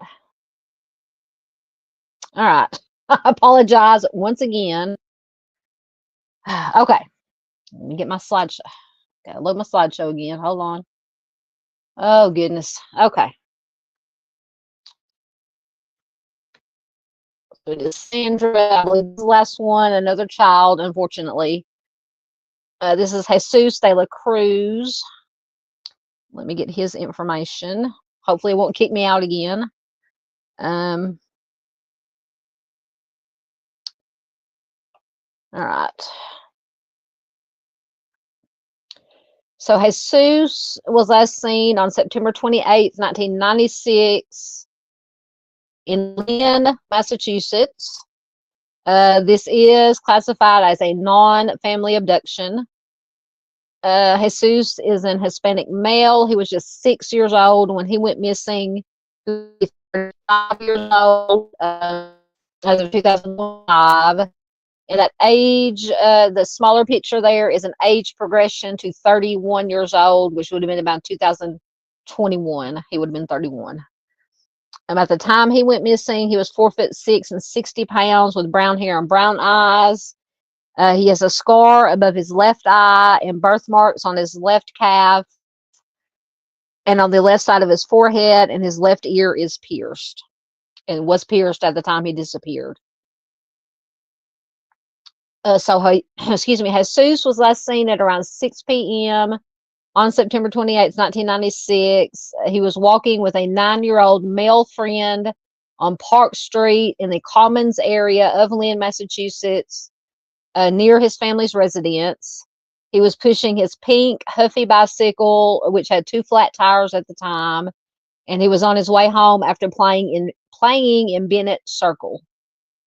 So Jesus's friend, so there was a witness, the friend told authorities that they were approached by an unidentified Caucasian male in his 20s or 30s with shoulder-length black hair. This man was walking with a shepherd or collie dog with one white eye and one brown eye. His friend said that this individual lured Jesus away by promising him a new bicycle. This is just makes my skin crawl. It's just terrifying.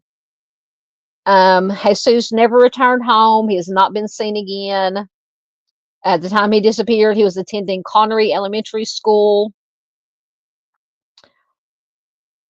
So authorities did identify this man, Robert C. Levesque, 26, shortly after Jesus vanished. This Robert Levesque lived just around the corner from Jesus's home in 1996. He did own a dog matching the description of the alleged abductor's dog. And his dog was found at one of the 7 addresses he had given as recent residences. His apartment was searched, and investigators discovered duct tape and handcuffs. It is not known if these items are related to Jesus's case. He did call in sick at his job the evening that Jesus disappeared, and he was arrested after Jesus vanished.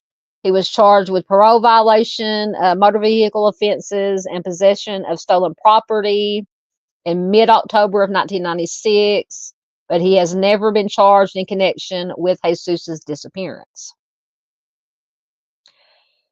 So, the Massachusetts Department of Social Services had accused Jesus's mother, and in the clip, I do have a clip video for Jesus's case that explains more about this part. So the Massachusetts Department of Social Services did accuse Jesus's mother, Magdalena, of neglect in the weeks following Jesus's disappearance. The agency said that she did not report Jesus as missing until midnight on September 28th, which was 6 hours after his apparent abduction. Others speculated that Jesus was abducted as a result of theorized substance use by his family members. His mother denied any wrongdoing in Jesus's case and maintained that the claims were the result of racism against Hispanic individuals. Various rumors concerning Jesus's case circulated after his disappearance. Some people claim that he had been taken to Puerto Rico, New York City, or the Dominican Republic as part of a deal to keep his mother out of unspecified trouble. She denies these allegations. His mother has been interviewed by the police regarding Jesus's disappearance. She says she is not concealing any knowledge connected to his case, and she has since moved to another part of Massachusetts. Jesus's father, Juan, had been accused of abusing his son and threatening to abduct him from his mother's custody prior to Jesus's disappearance. Authorities stated that Juan was at home at the time his son went missing. However, Juan has never been charged in connection with Jesus's disappearance, and he does maintain contact with the police handling the investigation. It says there have been many possible sightings of Jesus around the country in the years after his disappearance. None of these sightings have ever been confirmed. Jesus has never been located, and his disappearance remains unsolved. So if you have any information in Jesus's case, you can call the Lynn Police Department at 781-595-2000 or the Massachusetts State Police at 781-396-0100. Right, so like I said, I have a clip. It's about 3.5 minutes long. Lots of good information in it. So let me fetch that and play it.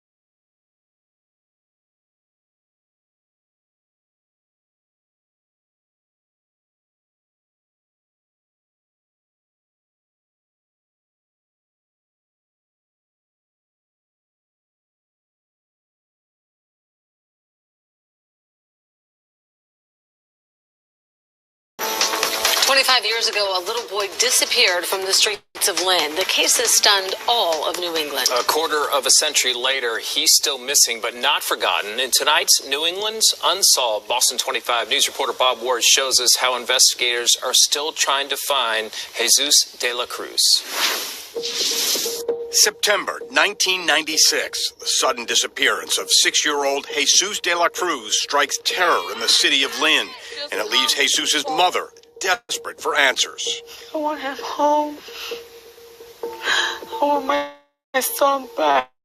I just don't know how somebody could do something like this. 25 years later, the questions still hang heavy in Lynn. How can a little boy like that just disappear off the streets of Lynn? It's unusual. It's very unusual for a child to disappear. There's pictures in my office. It's been there since I took over my position. It was there through my predecessor. Jesus de la Cruz vanished in the area of Park and North Common Streets, the location 20 yards away from his home. Jesus' mother called Lynn police sometime around midnight saying her son hadn't come home. By then, Jesus had been gone for hours. We wish he had called earlier, but in her defense, she thought he was going to turn up, but it did take whomever did take him a pretty good head start. Police scoured the area for days. The massive search turned up a child's pair of jeans in a nearby dumpster, but no sign of Jesus. Even the boy's family was scrutinized. I'm not a suspect. All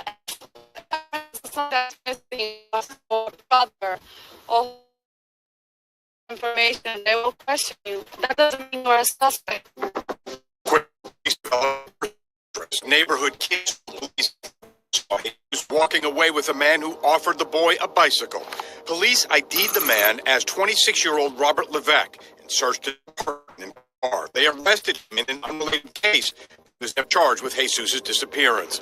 Today, Levesque lives in Lowell, where he's been in and out of trouble for years. Looking for Mr. Levesque? I tried to contact him. Levesque did not respond to me. In 2009, Robert Levesque, dressed as a Lowell fire official, was arrested for stealing a fire department vehicle and leading police on a chase. This past July, it appears Levesque may have been impersonating a police officer and a Boston 25 News photographer. Is he a person of interest in this case? He has not been eliminated as a person of interest over 25 years. This year, the FBI joined investigators and the National Center of Missing and Exploited Children to produce this age-enhanced image of what Jesus de la Cruz might look like right now.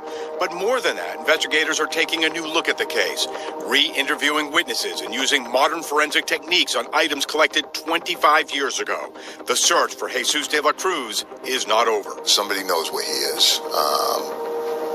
Hopefully that'll be shared with us.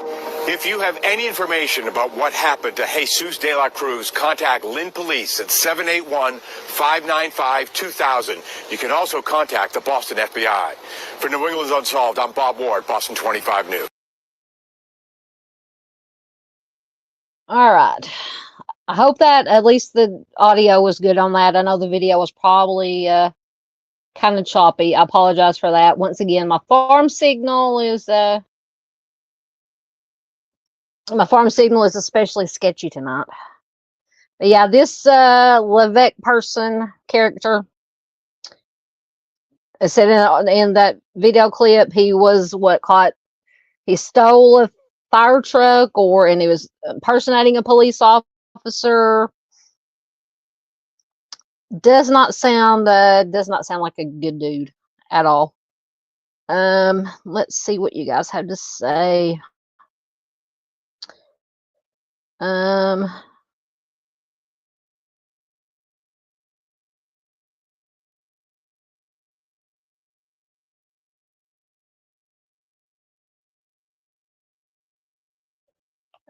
don't know what Dave, I don't know what it said, or the scene could have been staged to look like that to throw Ellie off. I don't know which case you're talking about. Let's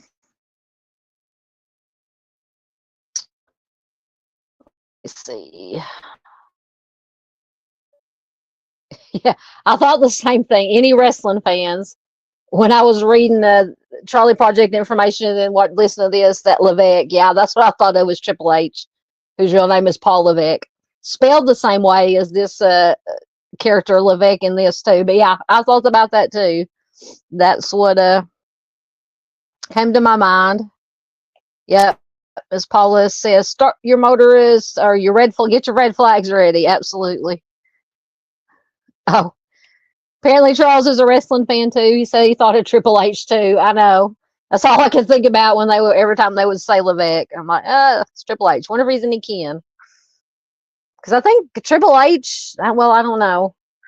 I know WWE headquarters are in Connecticut.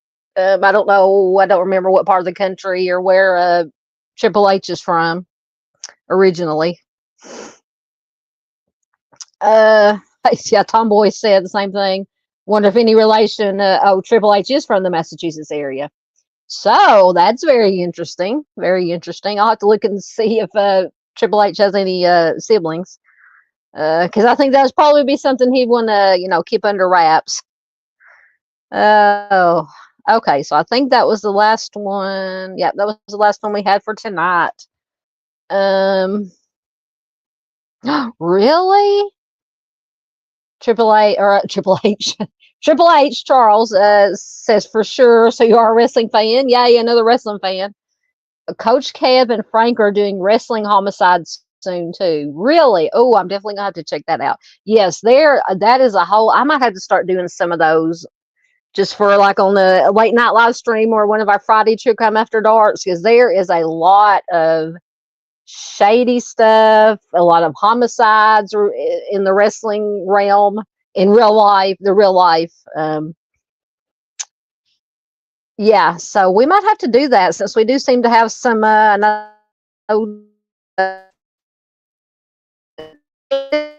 fan. Tomboy maybe she just watches because Tandy's a fan.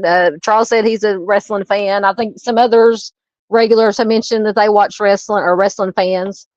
So we might have to. You guys feel free to let me know in comments or chat or in comments or anywhere. Email me, Facebook, whatever. If you that would be something you guys will be interested in, is to looking into some of these wrestling things, or probably it'd just be even better just to watch Coach Kev and Frank Meister talk about them, because they probably do a much better job than I could. Yeah, could be connected. Yeah, we're fixing to get out of here. Tomboy says, all right, y'all behave. We just won't get caught. I'm off to bed, still feeling like crud. I'm so sorry. I hope you get to feeling better soon, Tomboy. Good to hear. You are very welcome. Thank you. Once again, if it'll come up. Mustang 5. Thank you, everybody, for being here.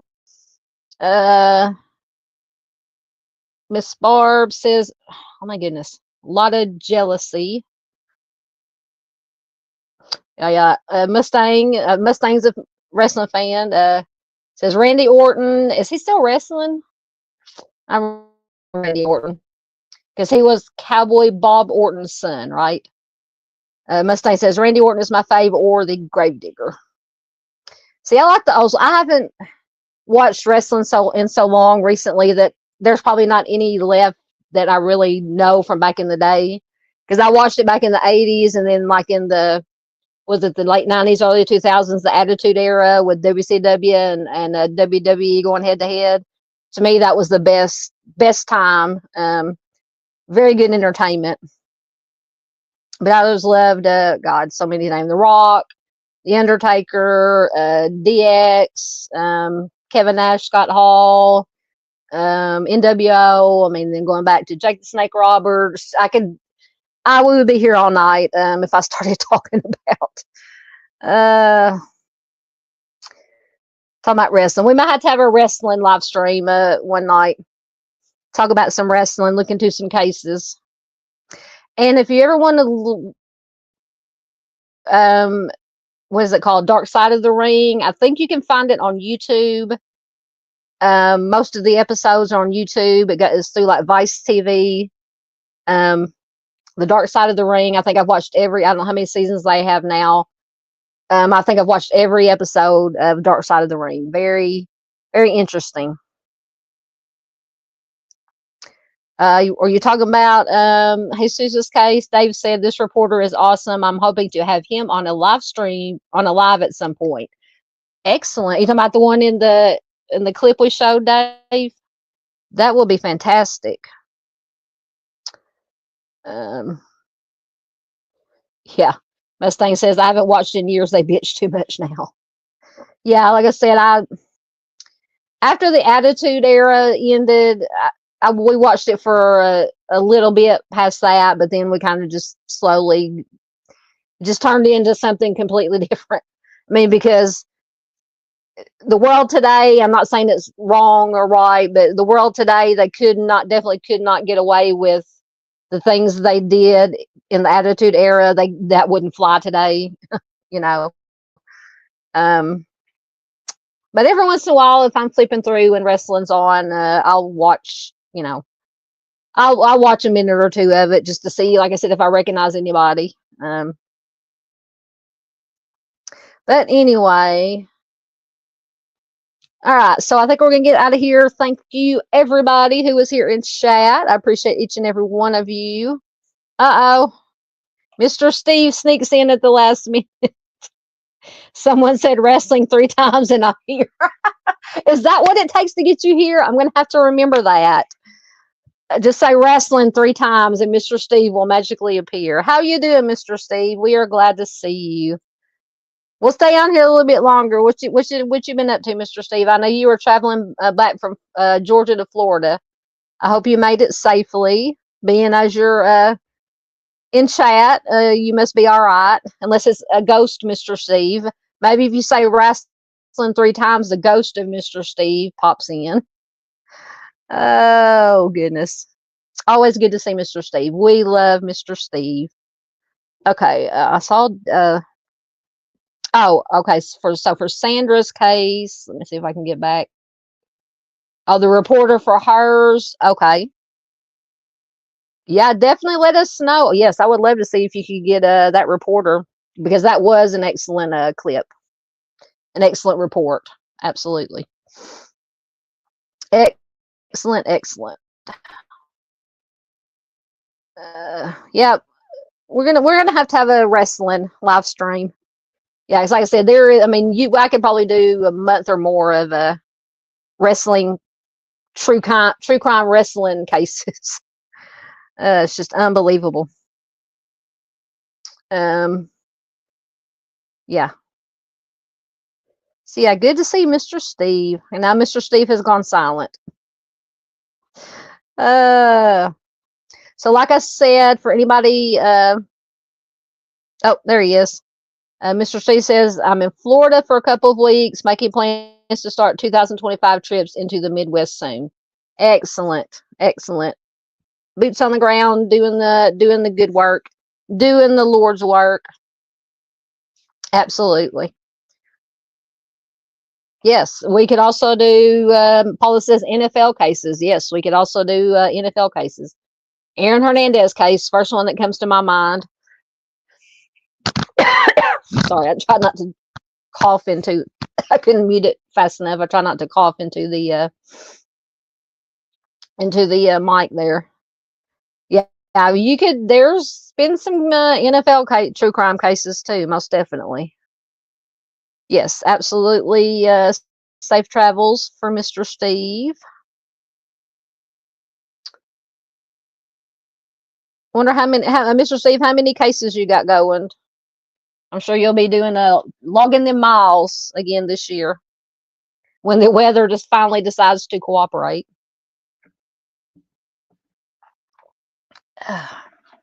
So what I was going to say before I almost went into my coughing jag,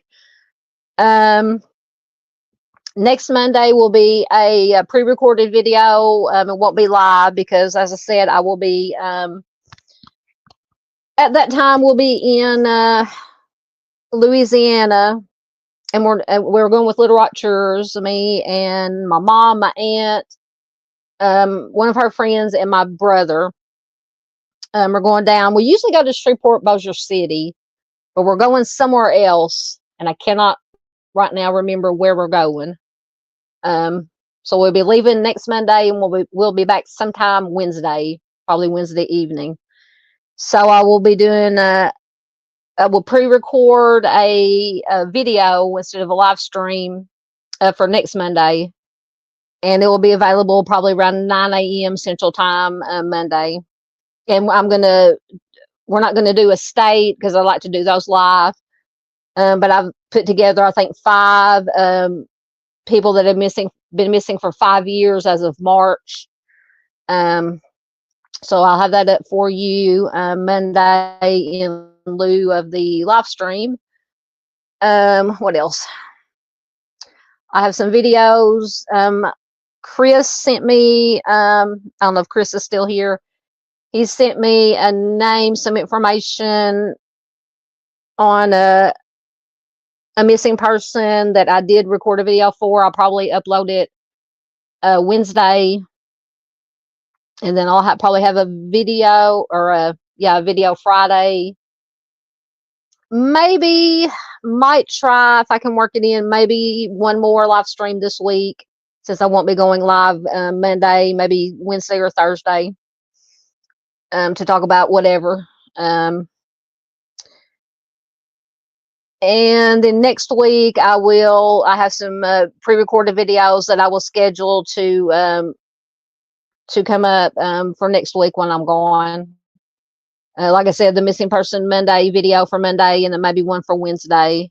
And then I should be able to do next Friday, be able to do a live True Crime After Dark.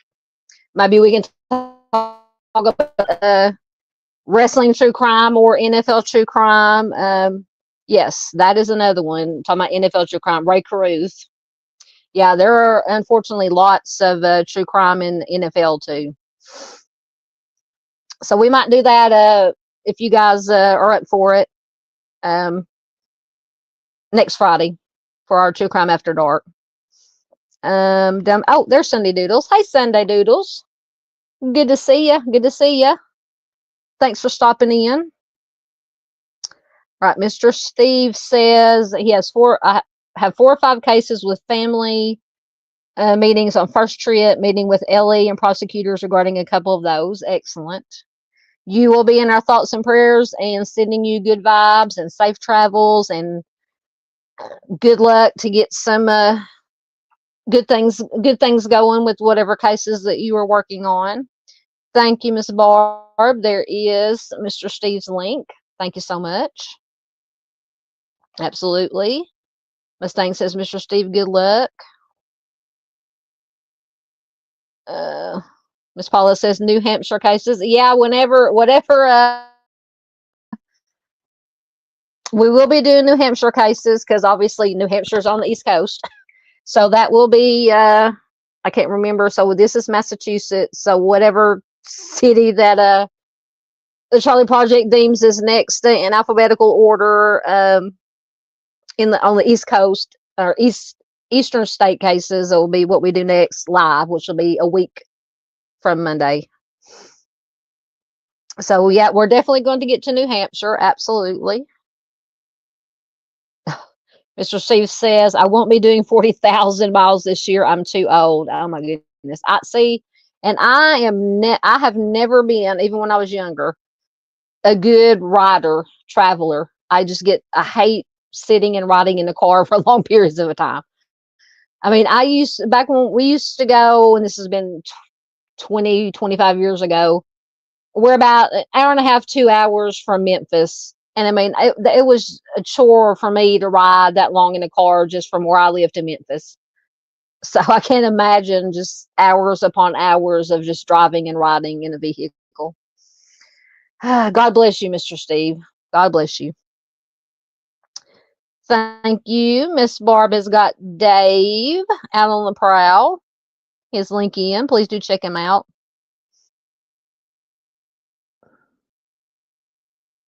Oh no, you're gonna have that song going through my head. Mustang 6 I would walk 40,000 miles. What was it? I would walk 500 miles. No, gosh, that song is gonna be stuck in my head. Thank you so much. And actually, I heard that song on the radio a couple of days ago. Yep, Miss Paula will definitely be getting to New Hampshire. Absolutely. All right, let's see how long we've been. We're 2.5 hours. We're not bad. Yeah, you're welcome. Yeah, thanks. Thanks a lot. Now I'll have to listen to it to get it out of my head, but I really don't like the song that much.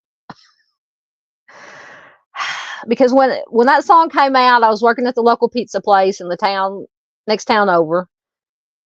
And it's when it was a Pizza Hut, and that's when they put the jukeboxes in, and that song was popular, and it was on the jukebox, and it got played 20,000 times a shift when I was working.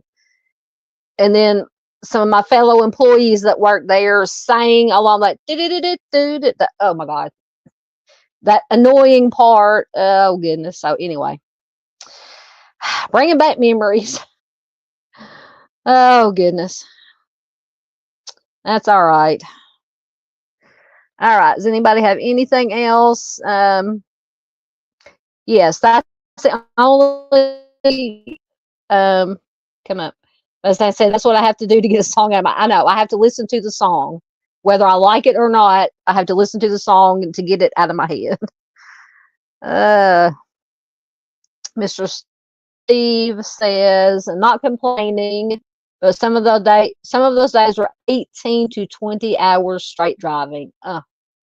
It gives me time to work out details of crimes. Yeah, definitely have lots of time to think and to ponder and to yeah, but 18 to 20 hours straight driving. Like I said, I could barely make it hour and a half, 2 hours to Memphis.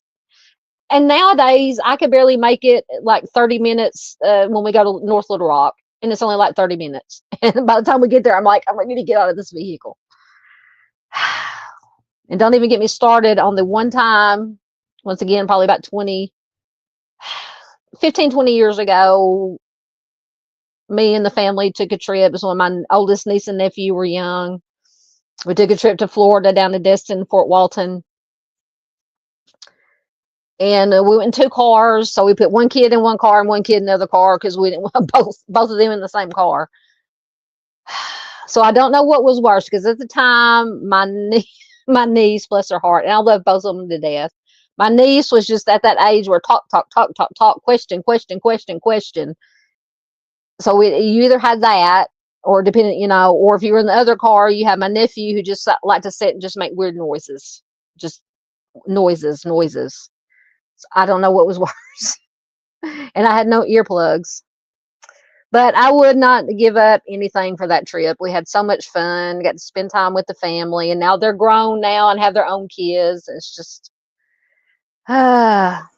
so long ago.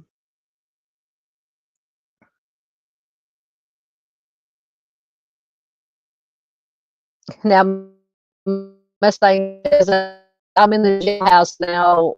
Was stuck in my head earlier today. I haven't heard that. I'm in the jailhouse now. Is that the name of the song? Now I've heard it. Miss said Jailhouse Rock. Well, come on, there we go. The Jailhouse. There we go. Rock's in your head. Yep. Oh, Elvis. Oh, Elvis. All right.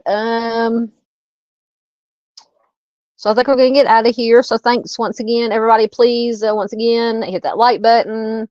If you're watching on replay, thank you so much. We love our replay crew. Please leave a comment below. Thank you, lurkers. We love our lurkers also. Thanks to everybody who was in chat. Oh, goodness. Mr. Steve says, sadly, I know across the Pacifica will go 6 hours between fill-ups. Ooh, 6 hours. Wow. I don't see, I just, like I said, I've never been a good rider, a traveler. I mean, I would almost rather fly somewhere far away, and I hate to fly, but I'm almost rather fly somewhere because it doesn't take as long. Well, depending on where you're going, but the only places I've ever flown to are to Minneapolis and to Las Vegas about 3 times. That's the furthest I've flown. So anyway, all right, I'm gonna quit babbling now. Like I said, maybe Wednesday or Thursday, I'll try to work in another live stream before I leave for my mini vacation. Mr. Steve says he sings to himself to pass the time. Oh yeah, when I'm at work, sitting in the car waiting for orders to come in for deliveries, yeah, I always got the radio going, and I'm just sitting and bopping and singing in the car, and people walk by and look at me like I'm crazy. I just wave at them. I'm figuring, you know, if it's somebody nefarious, maybe they think I'm crazy, then they are, and they'll leave me alone. And you can also see some very interesting stuff, not only inside the Walmart, but in the Walmart parking lot. Very entertaining. Thank you, Miss Paula, for being here. Thank you, Sunday Doodles. Yes, you have a great night too. Everybody have a great night. Definitely, Mr. Steve, have a great night. Safe travels. Absolutely, you will be in our thoughts and prayers. Thank you, Miss Barb. Good night, everyone. Have a great week. Stay safe out there. Absolutely. Yeah, look for a video upload Wednesday. Excuse me. Thank you, Mr. Steve. Mr. Steve is giving me problems. There we go. Thank you, Mr. Steve. Always a pleasure and an honor to have Mr. Steve pop in. Always a pleasure to have Miss Paula here. You're most welcome. Always a pleasure to have Miss Stang here. Thank you so much. Oh, I should have been multitasking to get my see what I'm doing here. Hold on. Find the right clip that I want. Of course, I can probably not find it. There it is. Okay. Yes. Good night, Mr. Steve and Mrs. Steve. All the Steves. Absolutely. All right, guys, I'm going to get out of here. I love you all. Thank you so much once again. Please share. That is the most important thing you can do. Thank you so much. There we go. Sharing is the most important thing you can do to help get this information out about these missing cases, cold cases, any cases. So thank you very much for sharing. Sharing is caring, as Sunshine says. And like I said, watch out for either a video or a live stream or both. sometime middle to the end of the week. Oh goodness, I knew Dave was going to come in. He says, I just passed Steve in his high beams. I don't know. You got to behave, Dave. Mr. Steve will get you with those high beams. All right, guys, you guys have a good week. Stay safe. Be careful out there. We don't have to be paranoid. Just be aware of your surroundings. Take care of each other. We are all we have, so we have to take care of each other. Oh, Mr. Steve said he threw a bottle. Now he's throwing bottles at Dave. Yep, Dave's in trouble. All right, you guys take care. I love you guys, and I will see you soon. If I can find the right, what am I doing? There it is.